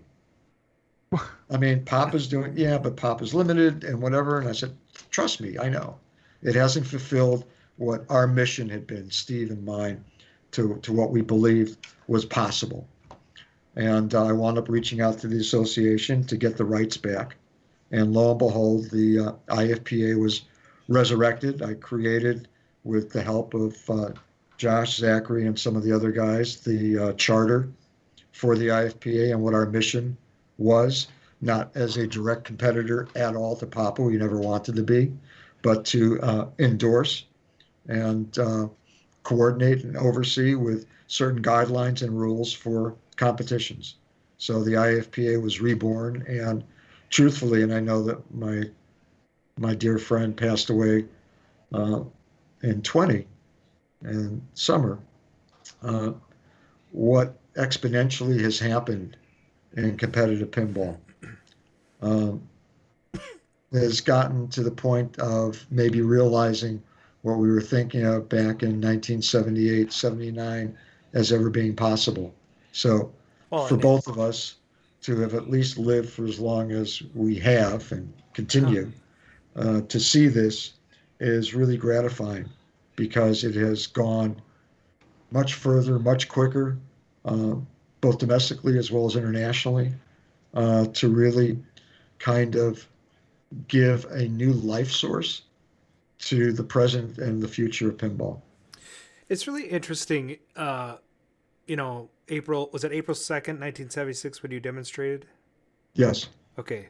So you demonstrate in front of a court in New York City. City Council. City Council. In 76. In 78, 79, you're forming Papa. And then over the years, you continue. I mean, you're obviously credited as the man who saved pinball. And I think that's correct in many ways. But I think you also are the man who has nurtured pinball, because beyond, impressing those guys at the council and having them overturn the laws, on top of that, you're growing Papa, you're growing, IFPA, and now there's women's leagues and there's women's divisions of IFPA, and there's all this stuff that has happened. And to me, it's like very cool. It's a very cool story. It's not just about the guy that saved pinball. It's about you continuing to follow that passion and grow it and help people grow their passion for pinball. And so I think that's a really neat story. I just wanted to comment. Thank you. I think that much of what you just said, at least the latter portion of it, is not necessarily covered in the movie, per se. But I appreciate and I'm humbled by your assessment as to what my influence has been. I think that, whether it's behind the scenes or what have you. I mean, there is a certain symbiotic relationship that I have with pinball. There's, I guess, without sounding any stranger than I already am, there's a certain love affair that I have with the games. They have meant a lot to me in my life, regardless of whatever has emerged with my boys and the movie and what my career path has turned into because of pinball. But it is a shared interactivity between myself and the games. And I will do a shout out because I think that it's important. Whether I am the man that saved the game, yes, I think that Gary Stern kept it alive at a point where nobody else was around. And I think that Jack Guinari instilled new life into it. So if you were to create this Mount Rushmore of pinball, I need to at least give an equal shout out to both Gary and to Jack, because any and all of my efforts would have only been able to go so far. It needed other people who were much more intimately involved. I gave a seminar last year, I guess, at Pintastic. Unfortunately, because of travel, I wasn't able to get there. But the premise that Mr. Marston had created based on something that he had heard was my attempts to buy Williams. My attempt also, which he wasn't aware of, but it came up in the talk because, as we can tell, I'm not at a loss for words ever. My attempt at purchasing Premiere before they went under. My very close dance with Capcom. And prior to that, in another life, potentially joining Williams back in 1980. At that time, it was still Gottlieb, but Milestar Premiere around the same time in 1980, 81. So I think that the path of pinball would have been far different if I had been able to realize those at least couple of opportunities to take control of a company and really be a much more direct force than what I had been and continue to be currently. So thank you again for your comments, because I'd like to think that what I've done has endured to a much better, deeper, greater extent than what I could have ever imagined. And speaking of going back to the beginning, yes, I'm just going to say 2 words, and then I'd like you to comment. Hurdy-gurdy. What? First game I ever turned. That's pretty cool. So, was it the first game you ever played? Pretty much. No, I mean, for those who have ever read or seen or know about my book, there is an opening sequence of a 5-year-old standing on an orange crate. That's me playing pinball. That is not true. I was playing a man-run unit baseball game that just captured my every waking moment that we were out there in California at the Sonoma Hot Spa with my parents. My cousins took me over to the big area for the big cold water pool, which had pinball machines all around it, which, as we all well know, that's always a great place to have pinball with all the chlorine and everything else. It's delicious. And those games overwhelmed me as a 5-year-old. I went back to the security and sanity of my little baseball game. But look, the relationship that I have with pinball is spawned out of the fact that I grew up pinball ignorant. I grew up in Chicago. There was no pinball. Oh, yeah. The only games that I ever really played, my older sister went to the University of Illinois, and we would go down for Mom's Weekend or whatever event or activity. And while she was regaling our parents with stories of what was going on in college, there was a pinball machine always at the diner or the student union or wherever we were, where I could take, whether it was nickels back then probably or dimes, to go play games and let them talk, and I could play pinball.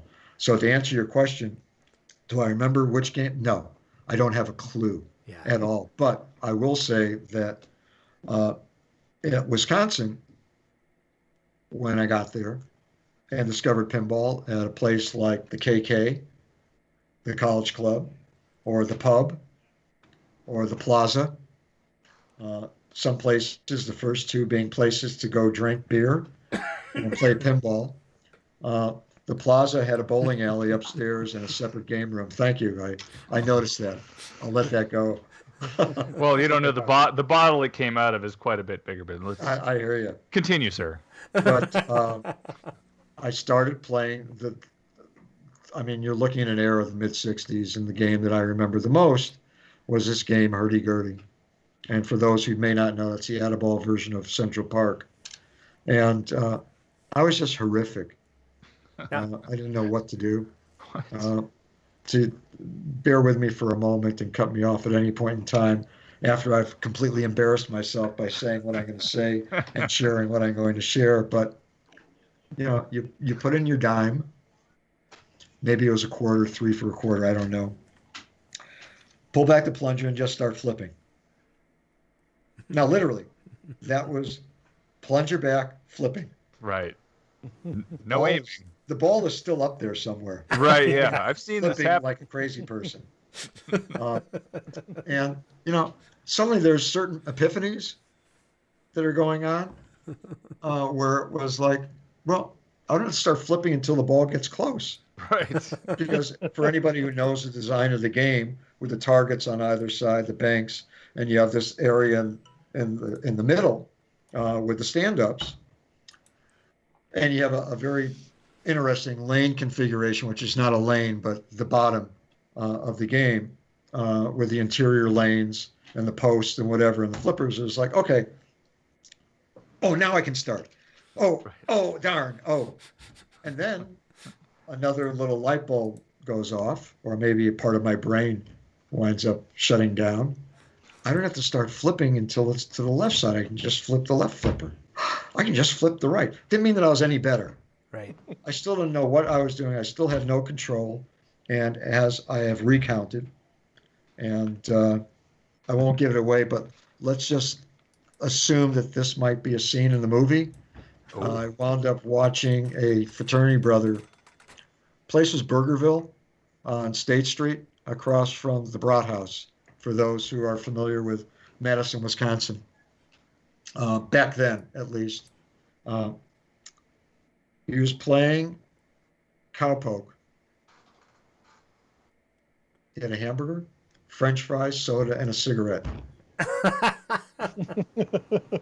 He is eating his lunch, having a drink of his soda, smoking a cigarette while he is playing the game. Yeah. And cradling the ball. And as an add-a-ball, he's banging it. I mean, he's doing 1, 2, 3, 4s. He's doing 4 in between. He's getting it back up to 9 balls, getting it back up to 10, down to 6, back up as he has his lunch. And I am sitting behind him. There was like a side counter, and the games were set up in front. And I am just mesmerized. Oh, my. Wow. I mean, he knows what to do and when to do it and how to do it. I mean, he is controlling the ball. I don't think that that's possible, but it is. And as I have joked, he turned around and said he had to get back to class. I needed to finish the game for him. And I was just like, huh? And I have joked that before he got out the door, I had drained all 8 balls or whatever he had left.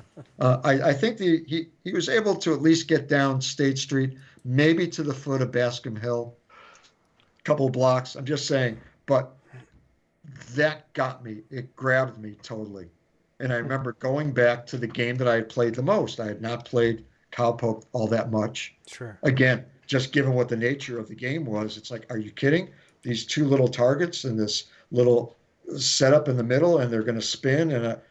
And all I knew was if I go down these side lanes and again, my apologies for those who may not be familiar with the game, at least I can take out the 3, 5, and 7 light. And I can take out the lights over here, and I complete these banks, and suddenly I'm building up these values.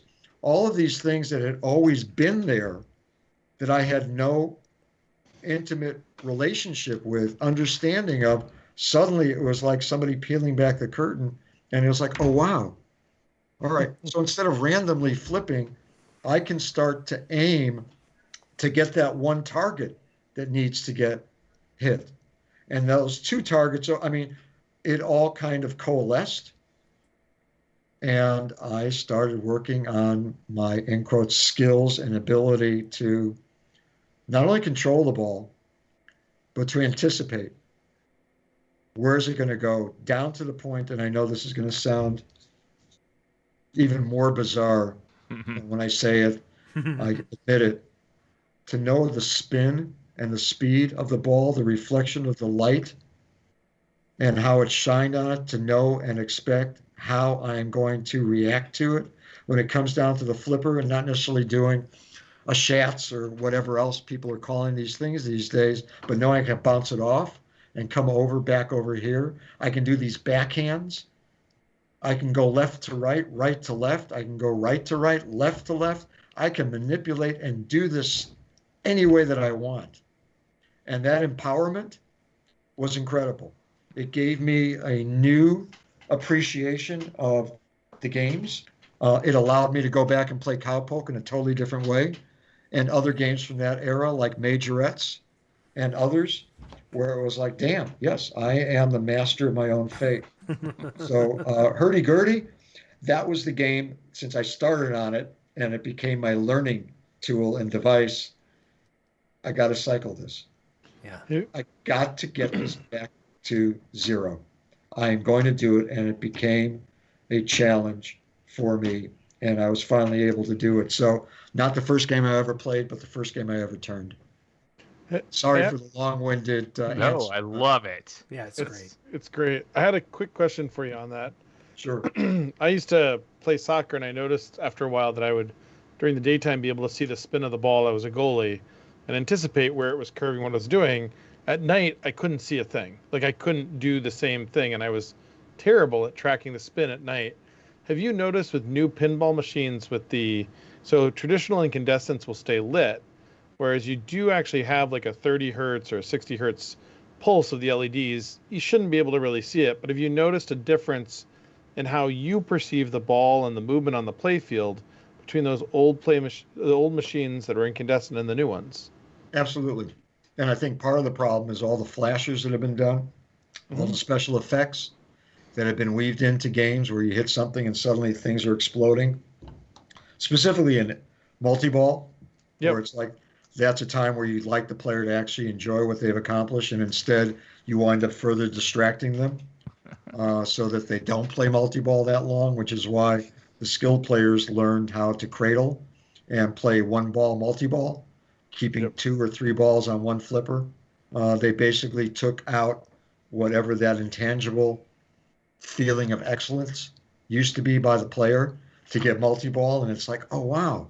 So if you go back and play a game like, I don't know, Firepower, from 1980. Yeah. Black Knight. Yeah. Everything is done in such a way where you're enhancing that accomplishment for the player rather than enhancing it for the spectator. And I think that is what has happened with today's pinball, where we have kind of generalized a lot of the effects just because we grow up in a multimedia environment and culture, which is far different than playing games from the 60s or 70s. I find it fascinating, and I'd love to hear what you guys think, the appeal of playing classics these days in tournaments, and the fact that so many people gravitate to play, in quotes, these old games. And I use that in quotes because to me, it's not necessarily old. Old to me is like my 1932 Mills Official. Oh. My 5-star final. I mean, those are old games. Yeah. The others are like vintage games. Right. So I guess my question is, so many people have gravitated to those games based on what? The simplicity of the rules, although they're not necessarily always simple. The way that the games kind of allow you to play, and maybe with styles and techniques that you perfected for today's games that may not initially work on yesterday's games. And I guess what I'm saying to you, do you feel that there is as much of a challenge and an appeal to games of a certain vintage versus the newer games, forgetting about the fact that I have to believe, this is my commentary, I don't want to interrupt whatever you're going to answer. Well, actually, I think that the need to do all of the bells and whistles is because you're trying to appeal to a younger generation who have their iPads and their iPhones and everything else. And if it's more static, then they don't get as much enjoyable and connection. So I guess my question is, what do you think of the older games in classic type of competitions, and why has it seemed to have taken hold the way that it has? At least from my belief, I think that it's become much more integral these days. I know for IFPA major tournaments, Joshua and Zachary and the others on the board, Brian and Chris, have made it a point that you play games from all eras in the rounds. It's going to be an EM game. It's going to be a electromechanical, a solid state, or what. I mean, they want to embrace all of that in their grouping of 3 or 4 games. So sorry, my long-winded way of asking the question. So what do you guys think? Turning it back to you. I want to answer first. We had Ben Granger. He's sort of one of the IFPA and tournament organizers around Minneapolis. He was on the show, and he was mentioning when I brought up that I had a Buck Rogers that when he put that on, because he's an operator too, when he put it on site, that it did really well. And I think for me, like I do like some of the more modern pins, and like Brian will rave about Godzilla, which I played. But just from like an aspect of rules sets, I think that there's so much going on in that game. I don't even know what to do, except for that I hope that I hit the building correctly and that Godzilla shakes and does something interesting, and that the ball gets stuck up there, and just that kind of thing's kind of fun. But like with Buck Rogers and Mr. and Mrs. Pac-Man and Xenon, which are my 3 vintage pins that I have, they're all solid state, same era, almost the same year. Those all have specific rule sets that are totally attainable for me, and so I understand those. There's not layers upon layers upon layers of rules that I could choose different tiers of rules. I can choose different tiers to play. I can choose different scenes to play for, like Star Wars, for example, for the new Star Wars pin. But I have a set of rules, and the ball never leaves my sight. Gotcha.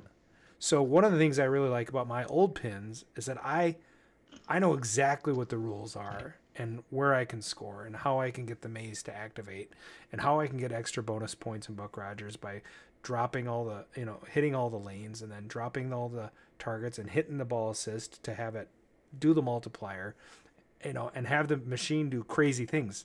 And I'm no Roger Sharpe, but I'm not either anymore. But the other day I did call out a sequence on Buck Rogers that is pretty rare to hit. You have to hit every lane with BUCK, which turns on the bonus on the right 4 red drop targets. And then you have to hit the ball assist in the middle that has this little scoop. And when you hit that, the multiplier activates. And if you're able to get that and the Buck lanes lit up, the whole machine does something really interesting. So it flashes everything at the same time, makes a unique noise, and you can't get it to do it unless you make those 2 things happen. There you go. And so I did that, and it was total luck. But it was very gratifying. So I can't imagine what it was like for you to do this in front of the city council of New York City. To answer your question, I think that it's interesting because I think it's like movies to me. The effects and the flashes and all that have allowed people to do less than adequate games, less than adequate pinballs, but still have something that they can sell. I think we still do get some games that are good. I think the rule sets are a lot deeper because of the technology, and to me that actually introduces an interesting aspect to it. Like there's some of these older games I've been able to get through. The newer games, it's like I'm not great at it. I can't get through it. I mean, I still haven't done everything I can do in my AC/DC, and so there's still this like lingering set of challenges out there. So I think there's a combination of the two, and it's funny because now I feel like we almost have this. Like when you get a pin that has like harkens back to when you actually had to have good play, everybody's surprised. They're like, wow, that's a great pin. And like instead of like, this is what we expect. And so the expectation is like the show now, and the bonus is the game. And I think that is really a shame, but I think that's kind of where we're at. I don't think we've lost it altogether. I think some of the designers like Keith Elwin are doing amazing work and putting out one of my favorite features in a pinball game ever is that magnetic post in the top of Godzilla where you're watching the ball and I'm ready for it to come and all of a sudden it just wings around and goes back up and it's like, no, wait, it's not supposed to do that. And there's no game that does that like that, where it's just it's coming down. And to me, that kind of idea and that kind of ingenuity is fascinating. And I think there is still some of that left, but I think, the flash is there to sell. And I think if you had some of the pinball, like the guys like Elwin design a game that was just for pinball players, it would be very different than one that was for, something for Stern to sell. Well, and the flip side of that too, Brian, you had Ultraman at your arcade, and that game drove me nuts. It's so bright, you can't see anything, and the ball disappears. And where's it coming from? And all of a sudden it drains. You have no idea where the ball is going to come. Yep. And I'm like, I just paid $1 to play that damn thing, and I just lost my ball. So my background's a little bit different. The first 3 machines I ever collected were a Cleopatra, a Sinbad, and a Charlie's Angels. Oh my God, 2 of my favorites, Cleopatra and Sinbad. Oh my God. One of them, I have a funny story. I was buying them from a guy that fixed them in Philadelphia.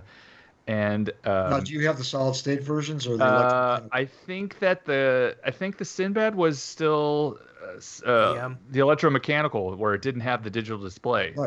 Right. But I mean, that perplexed me because it was confused. I was like, wait a minute, why does this other guy have the digital display? It doesn't make any sense. Like somewhere in the middle of the run, they were like, you know what, we're switching. That actually is the case. But yeah, go ahead, please. I didn't mean to interrupt. No, that's great. I actually considered having both side by side, but then my boss was like, hey, you have to move back to Houston. Then I sold them, and I regret that. Like, I miss those 3 machines. I have videos of me playing them. One time I played all 3 at the same time for a good 15 minutes, which is, people are like, how could you do that? I'm like, you can do that. Trust me. Especially if you don't have the back of the machine hiked up too high, you can do that. Yep. But yeah, those machines, over time, new machines came out. Everything has a slightly different take on it, but you kind of recognize, the little nods that they leave in, where certain things are similar. So that's, that's my, base, my starting point. And I realized like the busiest machine I have is this Tron machine here, but that's a 2010 machine. I consider this an old machine. Yeah, because it still has the red, display in the middle, and it is quite noisy though when you get into a multi-ball situation.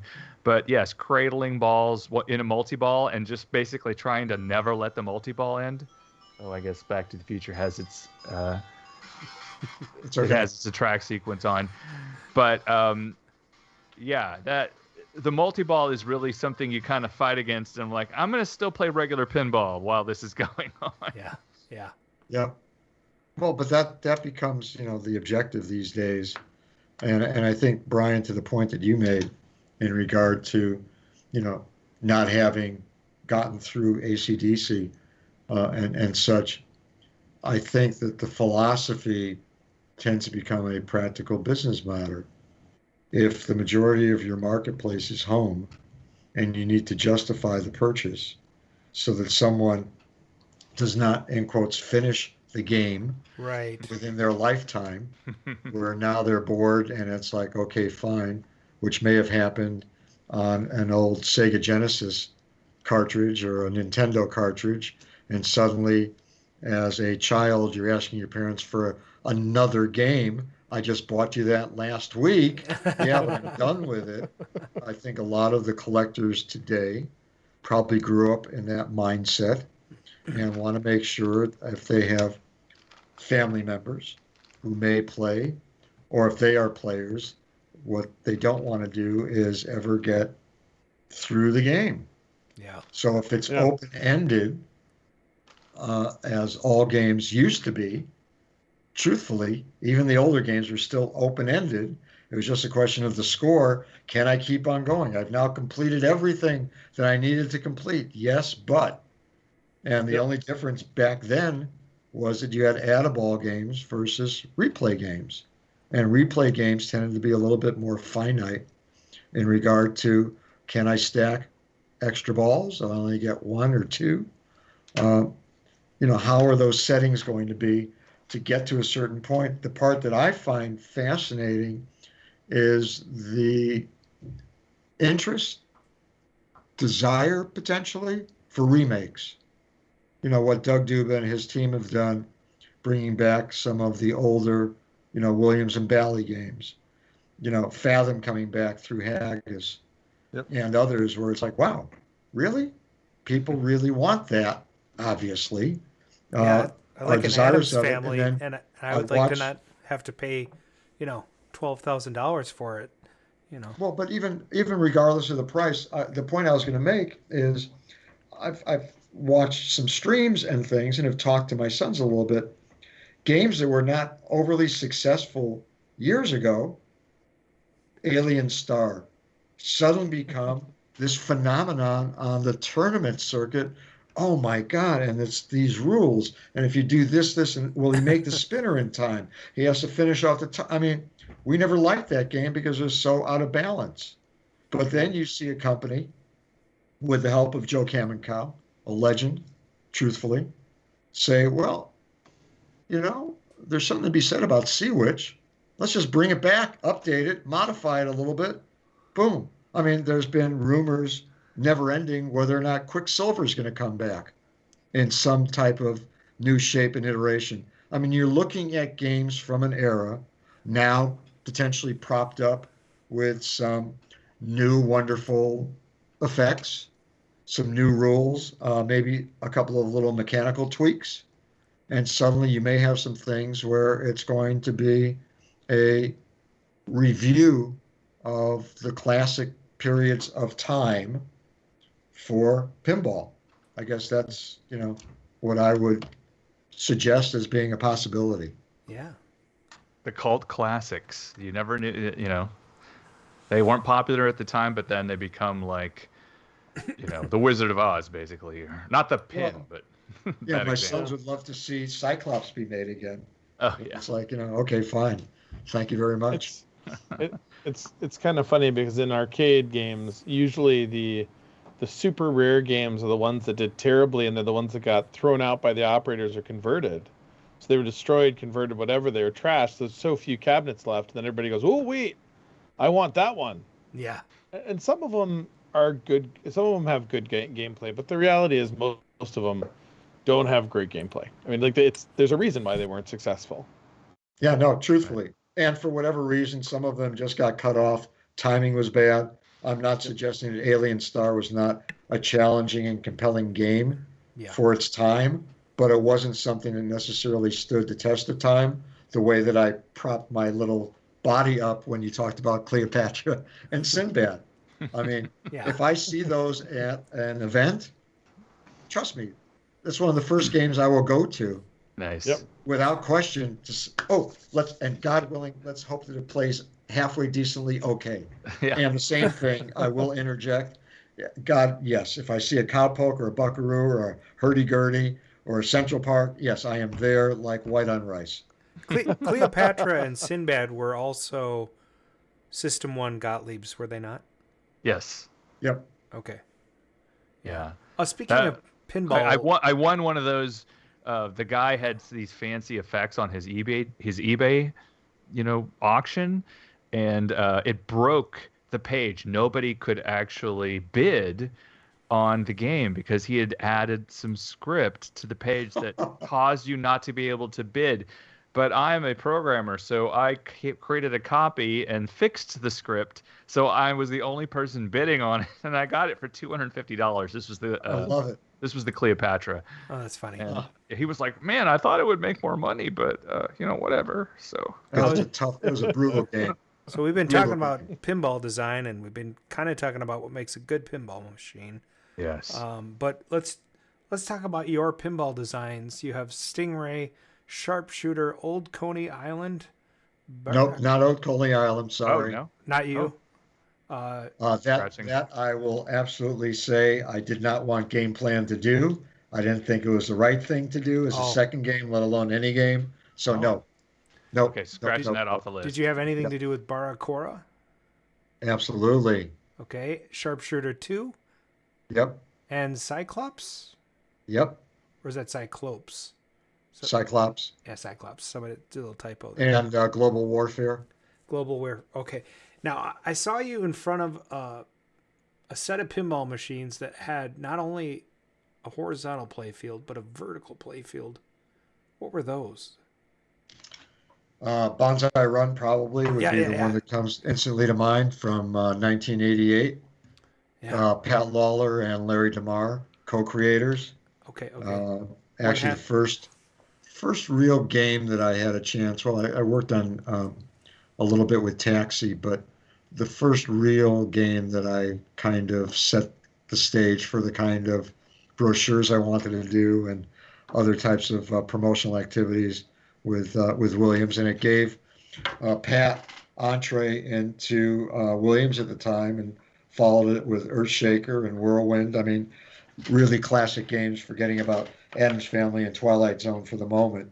But that was a remarkable feat for a game that I guess when it was originally developed by them outside of the company was called Wrecking Ball. Okay. Yeah. So tell us, of all the pinball machines that you designed, your favorites, or are they all your favorites? Probably all. I don't have to make Sophie's choice. But you had to burn one. Yeah, what? Really. I think, truthfully, I am amazed because the boys have been asked this as well in terms of which of your father's games, if any, what's your favorite game? And they both have commented Cyclops. And I've actually questioned them to say, really? I said, yeah, are you kidding? Absolutely. Sharpshooter obviously has a warm spot in my heart. It was a creative collaboration in my own brain of Satin Doll and Free Fall Sky Jump. Oh. And to weave both of those games together into a way that I thought would be compelling. I like the idea of jet bumpers being on the bottom, thinking, wouldn't it be great for these set of targets where a person would never flip and they could all go down just off of the rebound.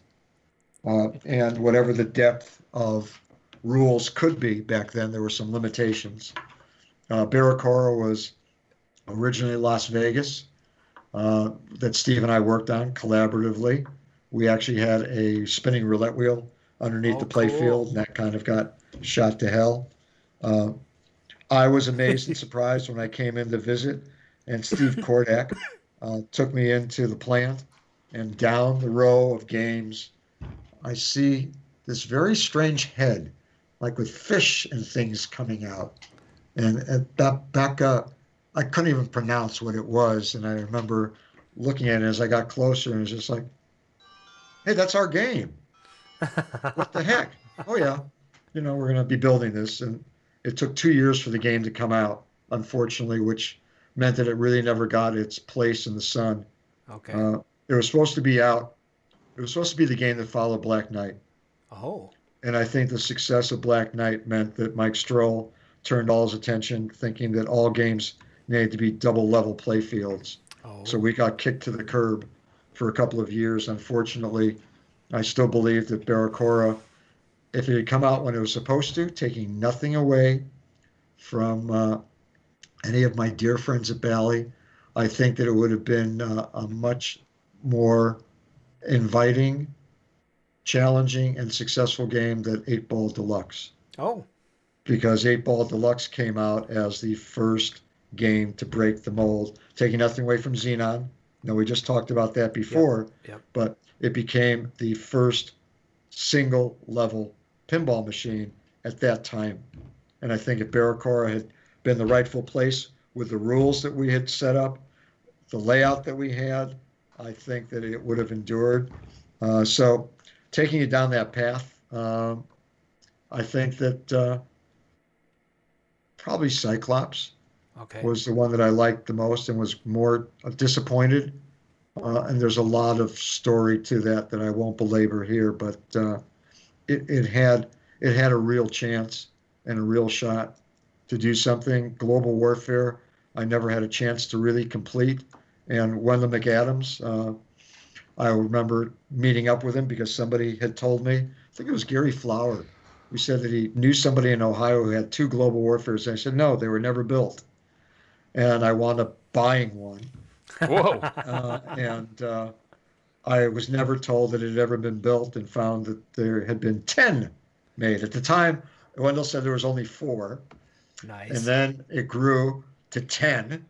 And the game was never really finished. It was still in the stages because there are some things geometrically on that game and rules-wise that I absolutely would have continued to work on, but it was an attempt to do a wide body when wide bodies were first starting. So that was kind of like my unfinished symphony. Oh. And then there were some other games as well that I wound up working on. The Muppets game that was my attempt at a novelty redemption that was going to be a pseudo pinball. So anyway, yes, there's been some other games, actually video games as well. But if we're looking at a favorite pinball, I would probably say I'll go along with my sons and say Cyclops, although Sharpshooter really gave me my start as a game designer, pure and simple, having sketched it out on a small little piece of paper. That's cool. Wow. There was a couple of quick questions from the chat. One you answered. Billy Seven asked about finding out about global warfare. But also there's another question that came up twice. The ladies in the back glass on Sharpshooter. Who are they?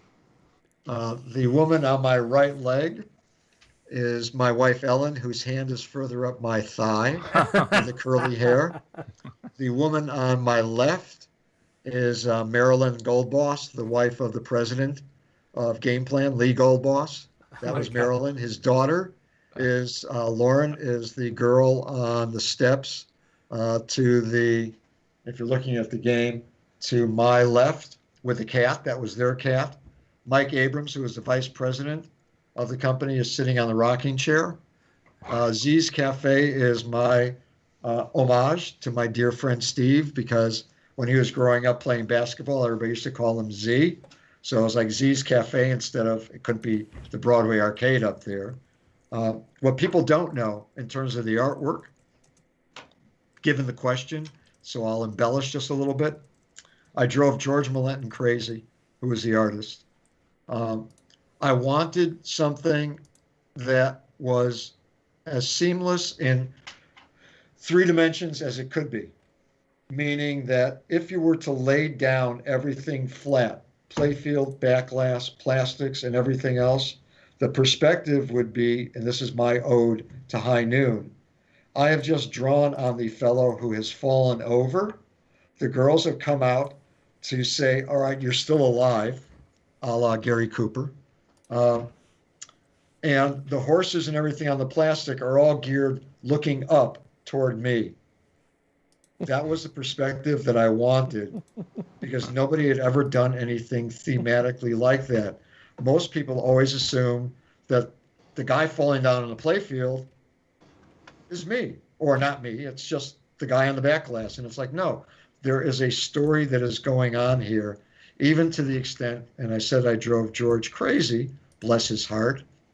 There was a game that Harry Williams had designed for Stern way back when called Dracula. So if anybody wants to go to Internet Pinball Database to look, the artwork on that is somewhat garishly colored. It's not in keeping with, if you will, an update of Dracula that we had done, or even Phantom of the Opera that Data East had done, which was a little bit more truthful to the coloration. And I told George, I do not want any kind of purple and orange. It has to be brown. It has to be what I think of as being Westerns. Yeah. And yes, we can do some greens because they had greens back then, but I was very precise. I go back to being somewhat controlling and somewhat anal in terms of things. So that was my approach to the game, if you will, the artwork. But yes, the people that are in it are actually real embodiments of folks that were somewhat core and central. And I just posted the back glass to the chat. That's awesome. Was that based on did they have to do like a photo shoot for that? Or was that just all, did they just wing it? So, all right. Uh-oh. So there is a story to that as well. Oh, no. So I lived on 21st and 7th in New York City. And I went out into the hall because it had enough depth. And I had a hat and whatever. And I pointed a gun and took a picture, a Polaroid. That back then, that's all you could. I mean, I sent that to George as reference, just for me as a character. We hadn't even gotten into the whole ensemble. And I got back, and I have it somewhere. Oh, wow. I don't know if anybody remembers like Hopalong Cassidy from the 1950s as a Saturday morning show, not cartoon. But I got back this picture. He said, understand what I'm talking about in terms of color. Here I am in like blue striped pajamas with a white hat and kind of like a white holstered guns and whatever. And it was just like, no, are you kidding me? And Ellen was working in an advertising agency at the time. And one of the artists was kind enough. I said, this is what I want as the central character set. Can you sketch this? Because all I'm going to do is do little circles that look like lollipops, and it's not going to be the right thing. And he sorted out, again, this probably exists somewhere in the files, wound up doing a drawing that I wound up sending, and George used that as the central focus. And then through my many, many visits to work on the game, many visits from New York City, 9 out of 10 weekends, over the course of, fall into winter. I remember flying out on New Year's for that weekend, through Christmas and everything else, to play the game, to go through it and determine whether or not the shots were right, whether or not my rules were right, working on the artwork with George to give him art direction. Originally, the game forced you to get the targets down, and then you had to go in the kick-out hole to get the multiplier. Okay. On repeated play, I realized that was not going to work. It was going to be too difficult. I wanted to throw in, if you could get the targets from left to right in order, there was special scoring. If you could get it from right to left. I mean, talk about really kind of delving into doing all that I possibly could with the layout that I had to make it really exciting, to the point we were talking about, something that might never grow old for somebody, that there was still something to achieve. So based on the percentaging and as I was playing and going through it, but again, along those journeys and trips, was to work with George on what I wanted the entire set scene to be. And as I said, this perspective of wanting it to seem, if you were able to change the angles of everything and lay them all down flat, it's one scene. Yeah. So again, not to belabor the point, hopefully some of that was somewhat interesting, if not incredibly bizarre. No. It's somewhat neurotic. No, that's very cool. Part of myself. That attention to detail, I think, is what really sets things apart when you look at these things. You don't notice it, and maybe consciously, but you pick up on the stuff as you're playing, and it just creates that entirety of the game. Well, it was the first game that ever did things sound-wise, thematically. Mm-hmm. I mean, the gunshots. Again, bless his soul, Steve flew out with me for one time where I wanted to get him to play, along with Joe Jost, and along with Wendell, and Ray Merchant, and Bob Wilson, and the other folks that were there, Mike Kubin. I knew I wanted the dynamite explosion for the 50,000 point shot on the left. And Steve said, do galloping hooves for the spinner. And it's like, oh, thank you. I had forgotten totally about that. So everything was tied in thematically to the point of not only the artwork, but again, the sound effects. I don't know if Ray Merchant is still around. I believe that Bob Wilson still is, Snapper. I will comment that maybe at the time Bob might have been a little tone deaf. Don't know. But it was supposed to be the first 6 notes of My Clementine. Oh. Da, da, da, da, da, da, da, before you had to pay a royalty. And that's what the sound was supposed to be. Unfortunately, if those who have ever played the game have started it, all you hear is something that is somewhat the same in tone of like, da, da, da, da. There's no type of modulation. No. It was supposed to be a modulation where you could kind of hum it and know. So yes, to the extent of detail, yes, I was incredibly thorough on what I wanted to do, but shout out and hats off to Steve for the galloping hose. But yes, we were the first game that really came up with something that was completely and totally choreographed. Now I have, I want to ask you one more question before we wrap up for today. First of all, thanks for being on the show tonight. This has been awesome. My pleasure. And again, I hope I haven't gone overtime. No, we have many questions we have not been able to ask. I think what I would like to do is have a part 2 with you, because this has just been great. And maybe like, get Eugene Jarvis and you in the same room and have you guys talk a little bit, because, your connection to Larry DeMar and Williams and all that sort. I'm sure you know Eugene, and he's a colorful individual. Eugene is awesome. When he was doing Defender and I was out there, yeah, and he had the control panel mocked up and the multiple buttons. Yeah. And it was like, so what do you think? And I said, see these fingers?